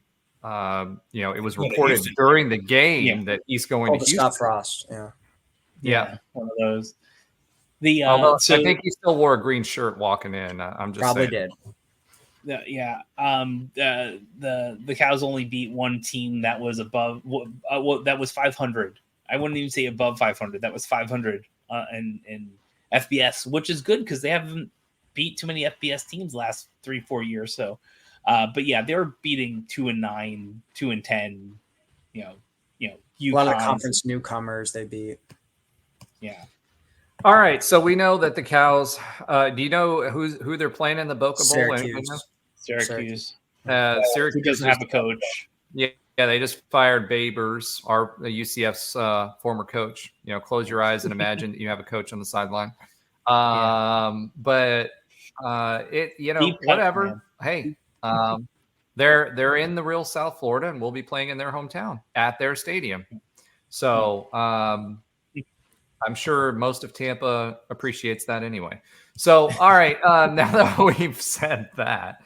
I'd like to kind of talk a little bit before we get into, well, I guess, because I kind of wanted to wait for Trey's take on this for the text talk, because he had a pretty strong take on the college football playoff, but it ties in the bowl. So let's kind of pivot a little bit here and talk about the transfer portal.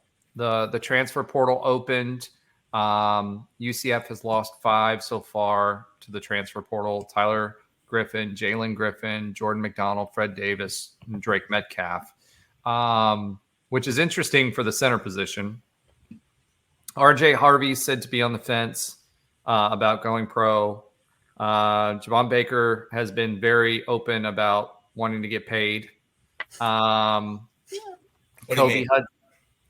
he's been all over Twitter. Tweeting it like crazy. I mean, like in paid?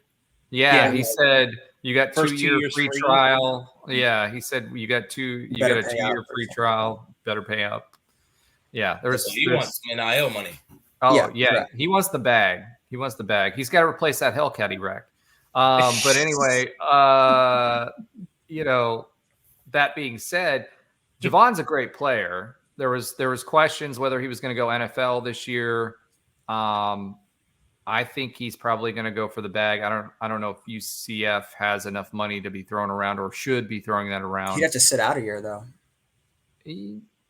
Does it matter if you're getting paid a bag? I don't know. Depends. Maybe for someone a senior. Maybe. Yeah, I don't know. I think that matters. Is sitting out in your prime for a year. I think it matters. Yeah.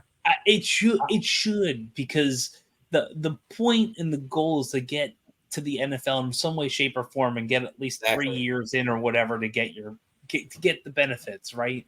Exactly. So sitting, I agree with Alan there. the He doesn't have a smart lot of choice is leverage. to try to yeah, Counterintuitive. It's pointless to transfer for money when you can just play another year and earn more money by playing well and going pro. Like Well, it depends on how much. But it depends on how much money you get. And if he's got to sit out a year anyway, then he can come back for another year anyway, and then get twice the bag, and then go to the NFL. Yeah, so, well, I mean that you're risking, but there's so much more risk because it's the same risk as coming back another year and passing up the NFL. Because if he gets hurt, then it's over. So, like, what is your real end goal? Is your end goal to play on Sundays? Then you do whatever you need to do to play on Sundays. Now, if the bag is a byproduct of that, go for it. But you shouldn't. Well, it depends on what your draft position is. If you're projecting undrafted free agent or a late round pick, then the move is to go play another year, get a bag that's going to pay you more than a undrafted free agent contract. Go sit the year, come back, and hope for a better.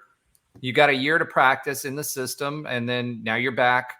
Now you're back in it. Year too, I think it's because, like, I don't how much, like, honestly, how much better do we think Javon Baker's going to get? Like, what could he? I don't know. That's Depends. how I look at it. You know, like, come back and there's like a glaring hole to me. If he could hit the jugs machine a little bit more and make sure he's not tipping passes off of his hands and his I agree. But like, does that earn him more money? Like, because it could depending on where he went. It could depending on where he went. But like the NFL is like, it's very traits dominant as far as draft. Like it's very how big you are, how fast you run, how strong you are. As far as draft, like the draft, it is, and it's a lot, and there are politics in it too. But like, I don't understand. If I were Javon, I'm just speaking from I would try to go somewhere where either I can get a lot faster, which is you can go train in the NFL to try to do that, or stay a year and pad your stats again. Like you are at Bama, which is a premier place to if you want to increase your draft stock. You left because you wanted to play. Now you're going to leave again for money. Like I don't. It doesn't make sense to me. Like I guess that's my thing. And he'd still be getting money at UCF too. It's not. Yeah, it's not like he'd be not making any money. I mean, obviously, like at a different program. No, but I mean, let's put it to you this. Let me put it to you this way. Texas Tech has $10 million in their NIL fund. Yeah. We have maybe 3. There's a lot more money to be spread around to the team at a place that at other places. And it's unfortunate because college football is now roster management from the pro team as well, right? You've got that going on. And it is what it is. But realistically, if I'm Javon Baker and I get a bag from, I don't know, let's say it's Ohio State or from whoever, North Carolina, not an Ohio State level, but like North Carolina, they're giving me a bag. I'm sitting out and I'm getting the chance to go back. And I even put the same numbers up but get better physically to put my draft stock back up for the NFL. I don't know, man. I'm not saying that's a crazy, crazy thing. What I wouldn't be doing is be putting it out there on Twitter and public places. You know what I mean? I mean, like, I guess, like, I don't know how much, like, that's my thing. I don't know how much physically he's going to improve. Like I saw him in person. He looks, I don't think he's going to get much bigger. His play speed, he plays good. It's not great, but like that kind of speed to play isn't something that like you can develop like just over 1 year, 2. Like he's pretty much kind of, when you're 21, 22, you start peaking out as far as the physical traits. Now you can become smarter, you can get skillfully better. But like the physicalness, the physical traits, I don't see, you're not going to go to North Carolina and improve on that, in my opinion. Like I don't think if you wanted to improve on that, you would have stayed at Alabama. In my opinion, you would have just stayed at Bama, well, develop, go we don't know because like here's the thing: NIL deals like scholarships in most of these large places, like these really competitive places, are 1-year deals, or you got to earn them. So it's a lesser amount. And he wasn't breaking, a place like Alabama where you got 5 stars coming in constantly. You're not breaking into the rotation, so it would make sense for you to transfer and not go to Alabama. Go back to that? Like, do you consider North Carolina a Bama level as far as the 1-year deals or no? No. I mean, I know nothing about NIL. I just know these guys. There's no comparison, but also on this whole point is why would any school pay for him to sit out a year when they could just get someone that could play right now? I don't know. And it's not like, and that's the There's thing. no like, reason to. You he's can. good, John Baker's not but the best player in the country. He's good, but he's not. And it's Pay not for 2 years to play 1 year. He's not that good, and that's just the reality of it. There are some kids in the portal who are younger that were higher recruits, just rank wise, coming out. Like I know there's a kid, Evan Stewart, because the whole Texas A&M issue, like all those kids that were 5 stars that year are leaving. I'd pay for those kind of guys to sit a year and then come back, and then they have 2 years, I think, to play. So right. I don't think, like you said, Alan, it doesn't really make sense from even that perspective. I was just saying, as far as I don't know how much better he really can get. I think his best option is just go wherever he can. Or try to go pro now, or yeah, stay at UCF 1 more year and pad your stats. And yeah.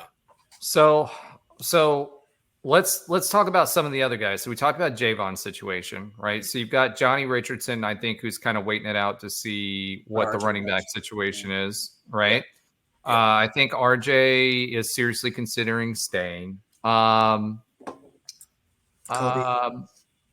Kobe Hudson, I think, will stay. I said that last week.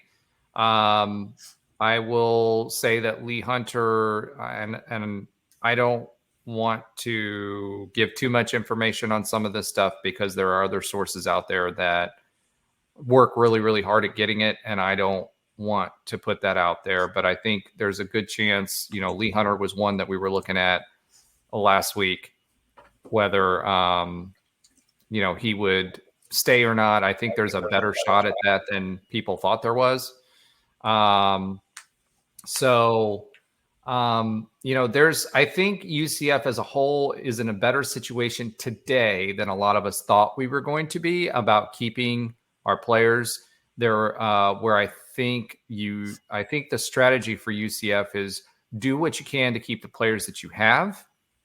And then whatever's left over from an NIL perspective, who can you go get? Now, where I think that's going to hurt us long-term is a lot of these players that we've recruited that have committed.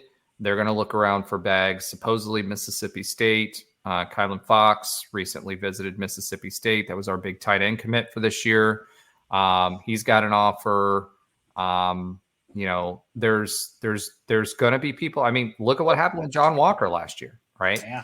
The whole UF thing, and UF thought they were getting him and whatever. And the whole time, he was committed to UCF and had stuck with it. So we don't know what's going to happen. But the fact of the matter is I feel like we're in a better situation than we thought from a transfer portal perspective and keeping key players that we build around. There's a Tyler. Right. Tyler Shuck was on campus this past this way from Texas Tech. Think about a bigger JRP, but he's had some issues as far as injuries are concerned. Bigger JRP? Yeah, bigger JRP. You got to that got hurt every year. That's a high level athlete. Yeah, I haven't seen it, but if that's what he is, you gotta roll the dice on that. Yeah, broke his leg twice in back-to-back years. So if he can do the JRP, which is learn how to slide instead of putting himself in situations, then I think then he'll be in better shape. But very much a dual threat, larger, taller. I think he's 6'5" or something like that. 4 or 5, I think. Yeah, I'll look it up. And he was a starter at Texas Tech for a number of games. Yeah, and he would have continued to be the starter. He won the job twice off of injury, but he was injured. So he's a good player if he can stay upright. We've still got Timmy that's out there. We've got a player that's currently at Arkansas, Malachi Singletary, who was a big UCF recruit that we thought might come to us last year and ended up going to Arkansas, who's a quarterback, dual threat guy. With Pittman staying there might be an opportunity for him to come here as well. They changed their offensive coordinator, so we'll see what happens there. There were some rumors floating around about that. We'll see what happens there. His mom was tweeting about UCF after all that went down. We'll see. There's a lot to shake out there, but by and large, UCF, I feel, is in a better situation than we thought we were, and we're prioritizing keeping the players that we want to stay here over new acquisitions. What that does to our recruiting class, from a high school recruiting class, who knows? But we all know that we're going to keep in contact with them and try to keep them, get them back if they're transferring again. All right. That's all I'm going to say about that. I'm going to let you guys talk. Just bear in mind some of the sources that we have and making sure that we're protecting them. Yeah. Go ahead. I just want to go back for one. I don't talk to L's. I don't know. I just go off what I see. Okay. I just a note. So that 6'5". Thank you, Josh. I was right on. 6'5", and is Tyler Shuck. Shuck is the pronunciation of his last name. Is that not what I was saying? I think he said slow, if I remember correctly. But he was like behind. He's Richard. We'll have to watch that on playback. I think you need to clean out your ears, brother. Slow. It said show. All right, let's keep it going. Keep it going. We'll listen to the playback. We'll run it back. But he was behind Herbert, right? Justin Herbert at Oregon. He did some work for both Texas Tech and Oregon. He just really couldn't stay too healthy. He's the 2022 Texas Bowl MVP. He did some work. I have a feeling it from everything I've seen that publicly, it looks like it's a good, solid possibility. But yeah, I'm with Trey. 6'5" JRP, like, if he slides, yeah, it is something. It feels like it's right up Gus's alley. So, yeah, I was going to say just a quick on who's going to leave. This really is. This is not Josh yells at cloud, but it's so hard. Like, we're talking about roster management. What's Josh yelling at right now? Josh is yelling at his mute button.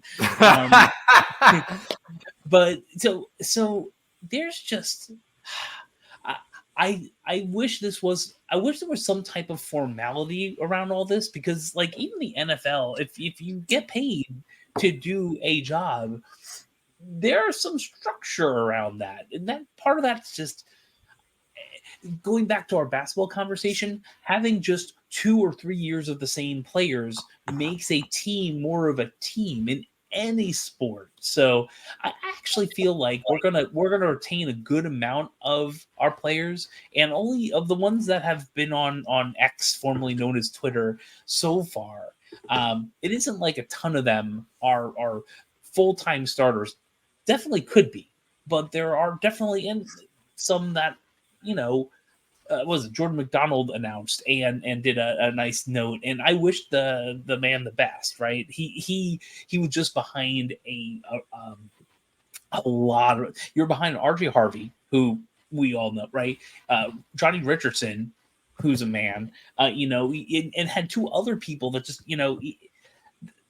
that he wasn't getting the third, and Anthony Richards was interesting, but so it's not anyone who's just like full bore, like, oh no, we can't lose this person.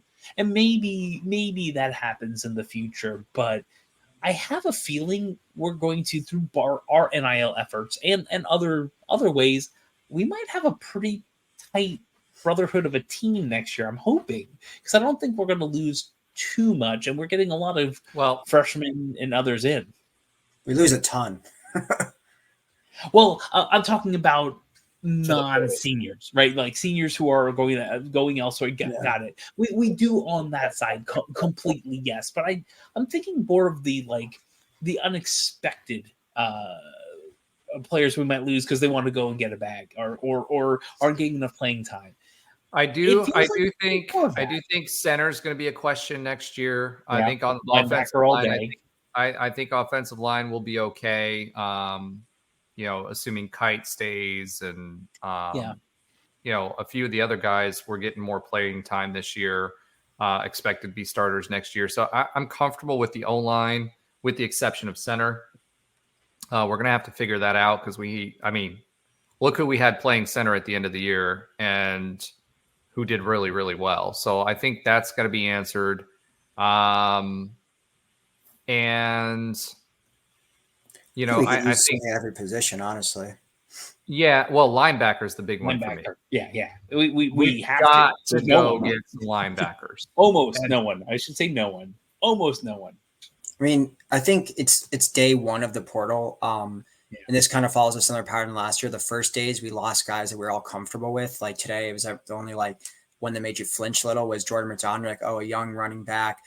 If RJ leaves, if Johnny Richardson leaves, if Mark Anthony Richard leaves, then you're like not only McDonald could be a big factor, he could be a starter potentially, unless it's Bowman. So there's that one. The other four didn't make you flinch too much, but we saw later in the portal season is when we lost guys like Matt Lee and Tatum Bethune and Ryan O'Keefe and guys like that. So I think there's going to be a wait until after the bowl game because you do have 30 days to in this transfer period right now. So I think we'll see guys after the bowl game maybe improve their stock a little bit for transferring. And two, I also think some guys are going to wait it out to see what these seniors that have the option to leave, like RJ Harvey or like a Hudson or a Baker, if they choose to go pro, to see where their role stands. If those guys are leaving, if there's a big hole there, then there's a void that they're going to need to fill. So they may be more incentivized to stay. So I still think we could end up losing some big names in the portal, not all of them or anything like that.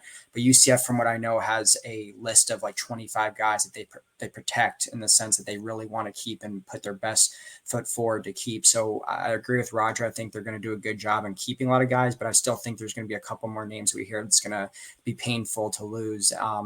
And then we're gonna have to go to the portal ourselves, and we're gonna have to. I think there's a lot of roles, at least from a depth perspective, that we're gonna need to fill because we could have those big three that we talked about losing, with RJ, Kobe, and Javon, and obviously quarterback and linebacker, and then depending on what other positions leave and or go pro, we may have some work to do in the portal.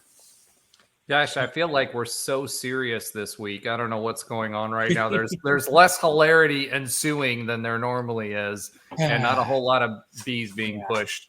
So for those of you that don't know, that's us marking the video so that we know to go back and make a short of it or something. Trey, did you have anything else to say on this before we get into your Trey Yells at Cloud? Yeah, I mean, is the early signing day, is that this month? 20th. Yep. Yeah. Okay. Yeah. So I mean, it makes sense that like Alan just said, there might be some guys that kind of pop up because that early signing day, you kind of, even if you don't sign your full class, you kind of know what you got coming in and then where you might need to fill some holes with some veterans. So I could see some guys maybe after that, coaches are like, hey, we didn't get what we wanted as out of these high school guys. I might need to go get me a veteran or something like that. So again, it's day one. We're just going to have to wait and see. I mean, again, these are hard decisions. I'm not going to say they're not. But it's going to be what do the guys want? And I think if you can figure out what you want, then you should it's an easy question on what you should do going forward. Yep. Yeah. DG to Oregon. Wow. I was hearing USC. Wow. Okay. The college football portal allegedly, I'll say allegedly, Gabriel going to Oregon. Yeah, I heard. Which is it? That X account college? It's called the college football transfer portal. It's called. Yeah, college football transfer portal. Yeah, that was the guy that reported that the Texas Tech quarterback had committed to UCF, and it wasn't the case. So I think we'll have to wait that one out. Yeah. Well, I know did hear USC's heavily in the mix for DG. That's crazy to me too. I don't. What? That USC is going after him because they have the guy that, well, at least I thought they wanted behind Caleb Williams. So he must not be impressing at all if that's the case. Well, isn't this Caleb's last year? Yeah, but so they have a kid, Malachi behind Nelson, who was a big time. I mean, he was a 5-star. I think he was number 1 or 2 quarterback coming out. So again, that's one of those things like, hey, you're gonna kind of like Art. You're gonna sit a year behind our guy. Next year, you're gonna play. So if they're looking for a quarterback, either they want to push him or they don't like what they're seeing just from this year. I'm going to guess that they've got a big enough LIN. That's a private university in California that has a huge – they were paying players. I can't remember who it was that came. It wasn't just Reggie Bush. Somebody came out and said, yeah, we got an apartment and there was a suitcase for the cash sitting there and I had a car. And they've been paying players forever. Yeah. So I can tell you right now that they got a big enough bag that they'll put DG in there. All they got to do is say, hey, we'll let you compete for the job, but you get the bag anyway. You know what I mean? And so to me, like that kind of step makes sense. Like Oklahoma's a great program. I'm not saying taking anything away. Yeah. Well, DG was not playing at Oklahoma next year. The only reason he was there was because of Levy. And that's it. The thing, you just see what Bo Nix did, his last year. He's leaving, obviously. He's probably going to get drafted high first round because of this season. You mean UCF quarterback Bo Nix? Yeah, exactly. He would have been a UCF quarterback had we had the bag. Yeah. So if that's what DG's kind of like, hey, I'm aiming for that. Because another thing I was thinking, I'm like, just go to Mississippi State. But again, if you want to go play with, I think Oregon's a great. I mean, DG's a West Coast guy, anyways. Yep. I mean, you go fill Nix's shoes, and Oregon's going to have a great team next year. Yep. I mean, that's a great move, and they probably have a lot of money. They could throw him just like Oklahoma did. Yeah, exactly. And it could be allegedly, but whether it's that or USC, which seem to be up in the conversations, those are it's either SEC or Big Ten. Yeah. Yeah. Oh wait, no, USC's going to Big Ten too, isn't it? Yeah, they're going Big Ten. All right, so honestly, Big Ten or Big Ten. Big Ten is not a bad. Big Ten is bad, but we're not going there. That's not the discussion. If I were choosing between the SEC at Mississippi State with your coach, right, but a new coach, and Oregon or USC or either one, I'm going to Oregon or USC. Yeah, easily. Yeah. Speaking of which, interesting rumors about the new defensive coordinator at Mississippi State, but we're not going to talk about that right now. But allegedly, someone that UCF knows very well may be going to Mississippi State as defensive coordinator. Drop the nuggets. Nope, can't do it. No. Can't do it. I can tell you after the show, but I can't do it. So that being said, I will say this: if you are interested in the latest information about UCF, former coaches, current players, future transfers, and incoming players, go talk to our good friend Brandon at UCFsports.com because he literally has information that's second to none, as well as the group of people that are there at UCFsports.com that participate in the forums, very plugged in. So I definitely recommend that. And if you do, let me know. So that I'm on there as Night Bengal so that I can let Brandon know as well. I see what you're doing. I see what you're doing. No, that's not what I'm doing. I'm honestly, I want Brandon to he deserves it. Get 100%. the work that he does. Now, he's not our only source. Obviously, we know players, we know people on the team, blah, blah, blah. But for all the big stuff, it's him. Let's be honest. And no, not for all the big stuff. There's a lot of stuff that I don't talk about on here that I hear from players because Brandon has every hint that we've hinted at has been something he's said on the forum. Like we're all on the forum here. We know not everything, but I'm not. But yeah, exactly. But I will say this about Brandon. He has a lot of really, really great sources, great relationships. He's the most plugged in UCF reporter by far. 100%. And I would 100% recommend that you go visit and sign up with his website. So, all right. We're approaching 2:03 now. So Trey, why don't you yell at a cloud about a certain college football team that did not make the playoff, that was undefeated, like a certain other Florida undefeated team that you were a part of that didn't make the playoff, and give us your thoughts on that. Yeah, I mean, to me, it's the system's corrupt. I don't think it's something like didn't pull any punches. His first sentence out the gate. The system's corrupt. That's fine because we all know this. So I don't truthfully understand the outrage from Florida State fans because you've known this since the college football playoff has been starting. They're going to put the four, not even necessarily best teams, the four teams they think give you the best product on New Year's Day. That's who they're going to put in. I know the year we went undefeated, it's something that we play all of our games. That's all we can do. Like, what more can you do? I agree. But they didn't think that, we for whatever reason they wanted to say, they didn't think that we deserved. They wanted the better product. I think they put Bama in that year, and they put Bama in over a Big Ten champion Ohio State. Now, they lost 2 games, but still. So back then, you should know, conference championship doesn't really matter. Undefeated doesn't really matter. It's what do we want the last games to be?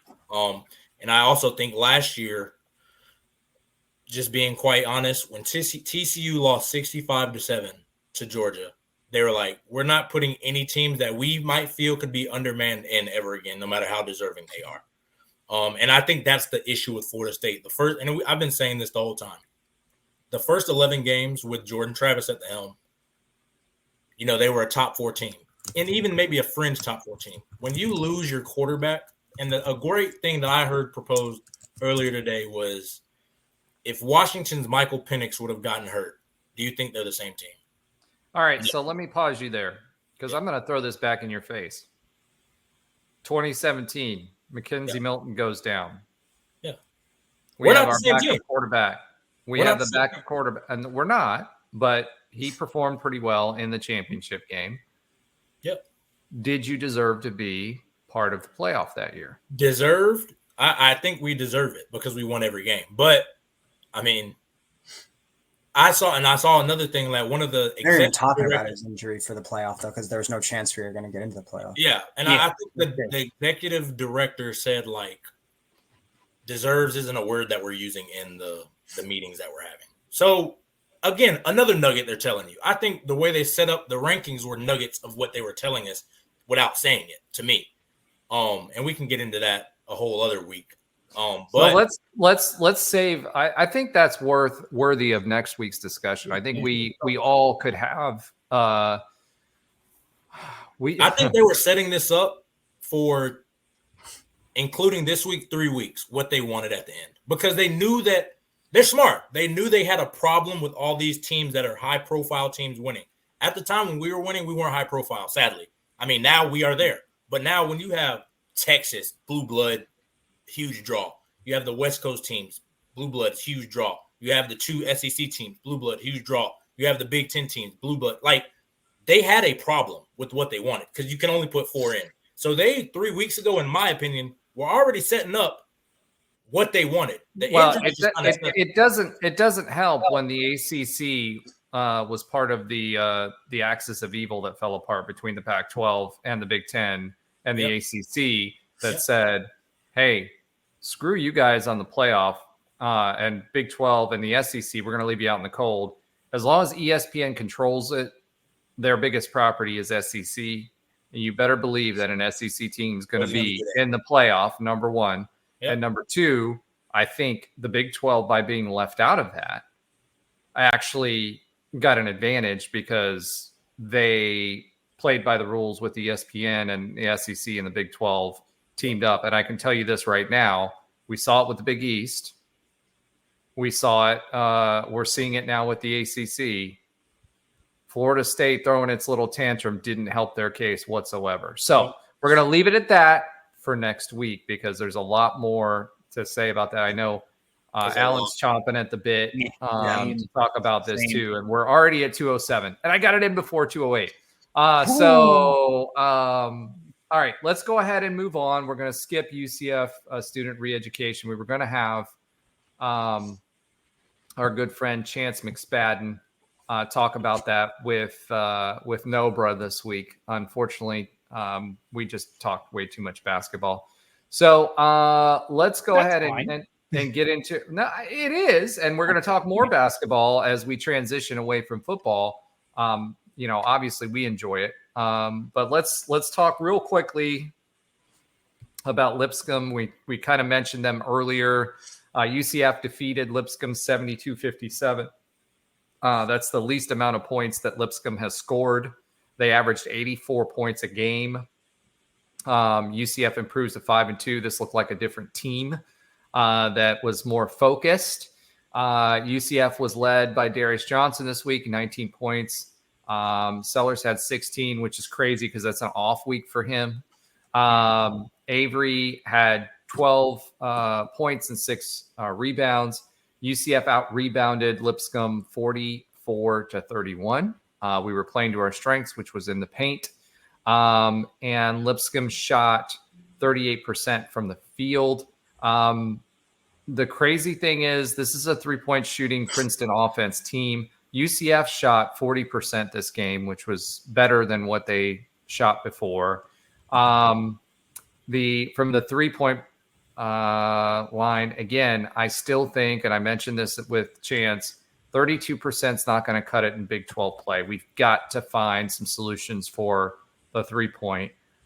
Free throws, we shot a little bit better this week, 69%. Lipscomb, with as good a shooting team as that is, shot 55%, which is absolutely crazy to me. We out-rebounded them offensively, 14-3, and defensively 30-27. When you have that kind of advantage, you're going to win a lot of games. Assists, Lipscomb had 13. We only had 9, which is kind of crazy.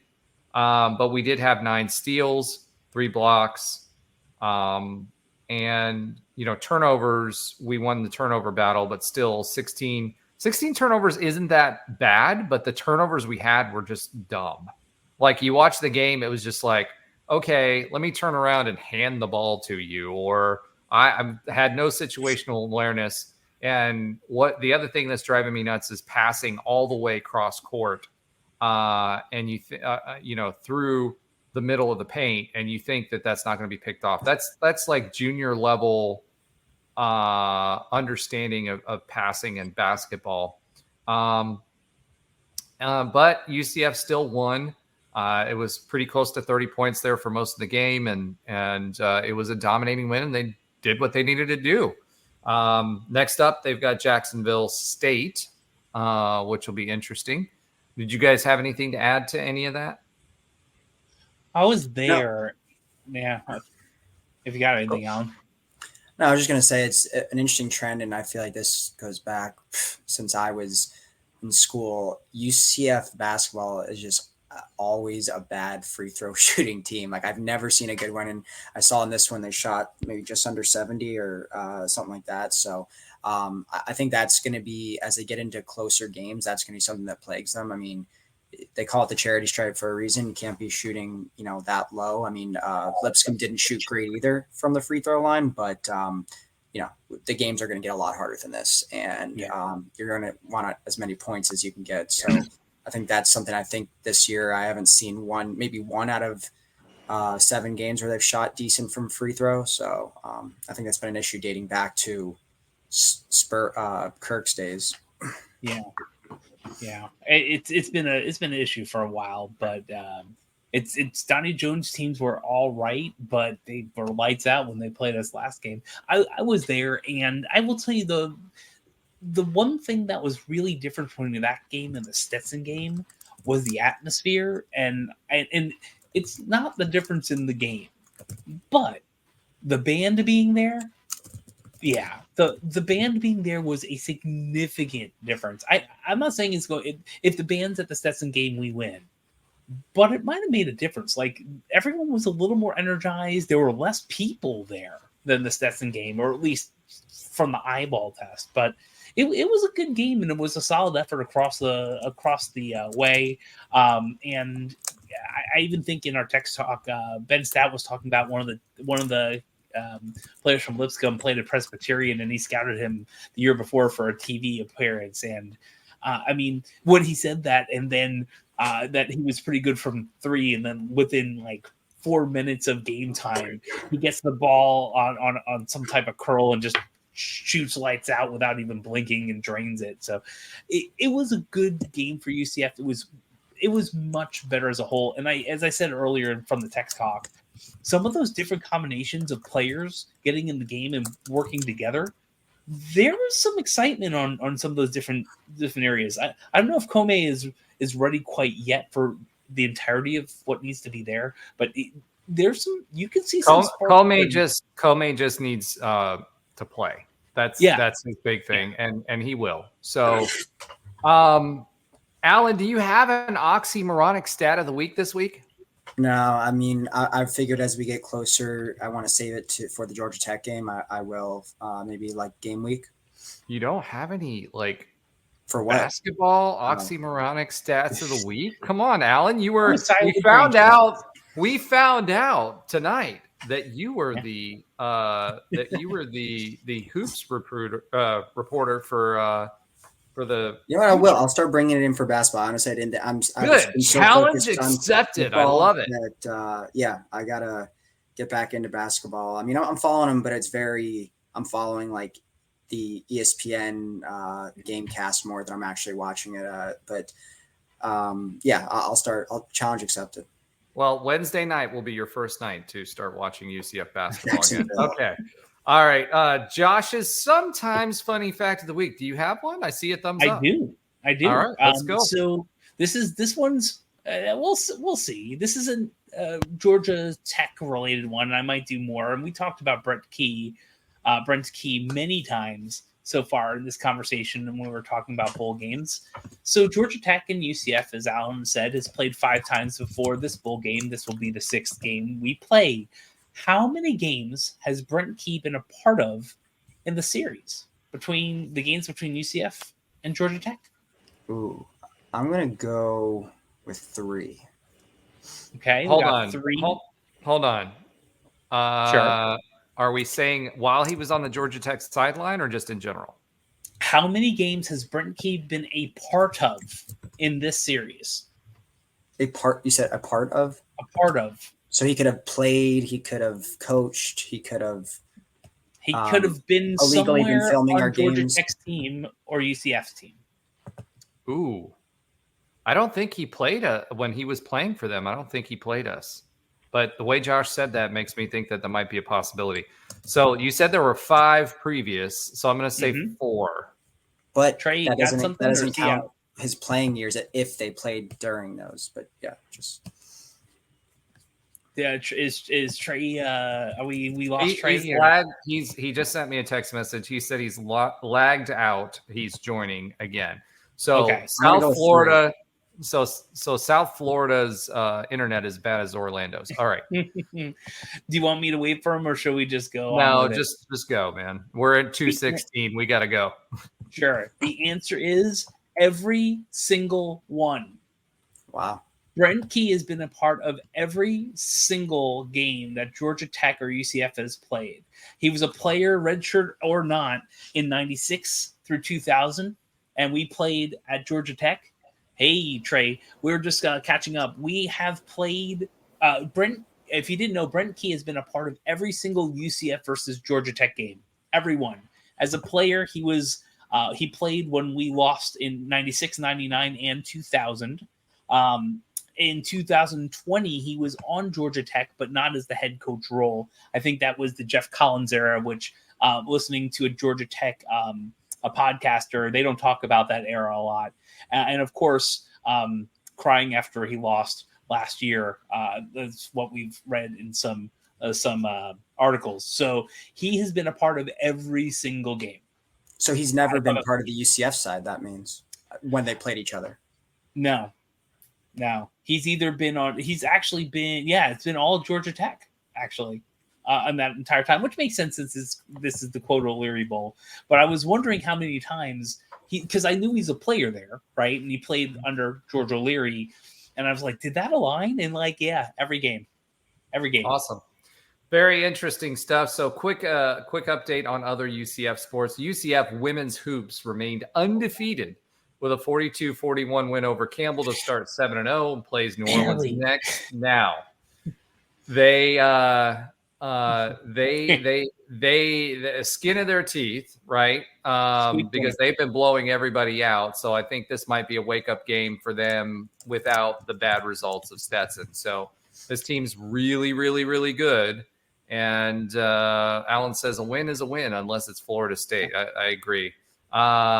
So, congratulations to that team. Again, I'll say it this week. Please go watch the games because they deserve your time, and they're a good team. So they're representing us They're trying to build something right now. You're going to go watch some good basketball. We've got some great players coming in. Go watch that team. They deserve it. Also, from a basketball perspective, before we move on, I do want to mention that Ben Stout will be joining us for his basketball analysis. Ben Stout, former UCF player, called games on ESPN for us and also other tournaments. You saw him on Nightline. He was on the radio show with me. Trey obviously knows him well. We're super excited that he's agreed to do our basketball analysis for this year. We'll have Chance McSpadden back again, and we will have BJ Taylor at some point. So for all of you Hoops fans out there, make sure you're tuning in because you never know what you're going to get, but you're going to get some basketball this season. So excited about that. All right, Alan, last thing for the show this week, Big 12 Bowl selection recap.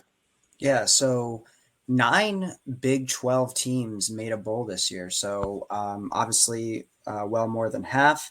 And obviously UCF is one of them, playing Georgia Tech. As far as the other games, the first one on the slate is Texas Tech versus Cal in the Independence Bowl. Then you have UCF Georgia Tech in the Gasparila. Then you have Kansas versus UNLV in the Guaranteed Rate Bowl. Then UNC takes on West Virginia in the Duke's Mayo Bowl. Then you have Oklahoma State versus Texas A&M in the Tax Act Texas Bowl. Then we have the first of several ranked ones, which is number 18 NC State takes on number 25 Kansas State in the Pop-Tarts Bowl. And then maybe the best one outside of the playoff, number 14 Arizona takes on number 12 Oklahoma in the Alamo Bowl. And then we have Memphis, our old conference mates, taking on Iowa State in the Liberty. And then, of course, you have Texas versus Washington in the playoff in the Sugar Bowl. It's funny. We haven't talked about Iowa State They're that pretty much good this year. They're pretty good. Yeah. They started off a little raw because of everything that was going on with the whole betting scandal. I don't know what happened with that, if all those players got to come back or what, but it's interesting that we didn't talk about them all season, considering one of their fans had basically called us out and said that UCF is our rival as far as opposing fan bases is concerned. So pretty interesting stuff. All right. That will do it for us this week. I know we kind of went through that quickly. I would say that the basketball stuff was worth it. We will obviously continue to talk football as the basketball season approaches, and we are going to do a bowl preview. And when we do, we're going to bring a good friend of ours back to the show.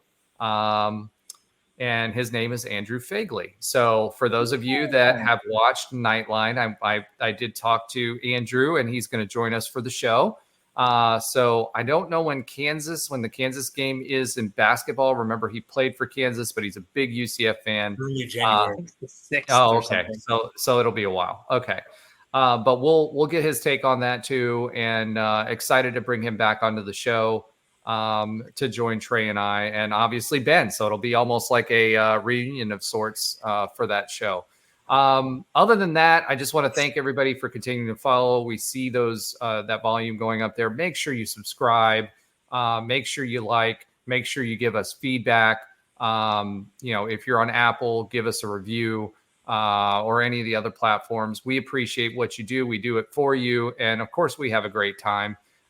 So thank you, Nobra. Just quick shout out to him. He's doing a lot of the back end work now. So don't say pause. I know you were thinking it. I saw those smirks. But I know he's doing he's doing a lot of that work, in the shadows for us.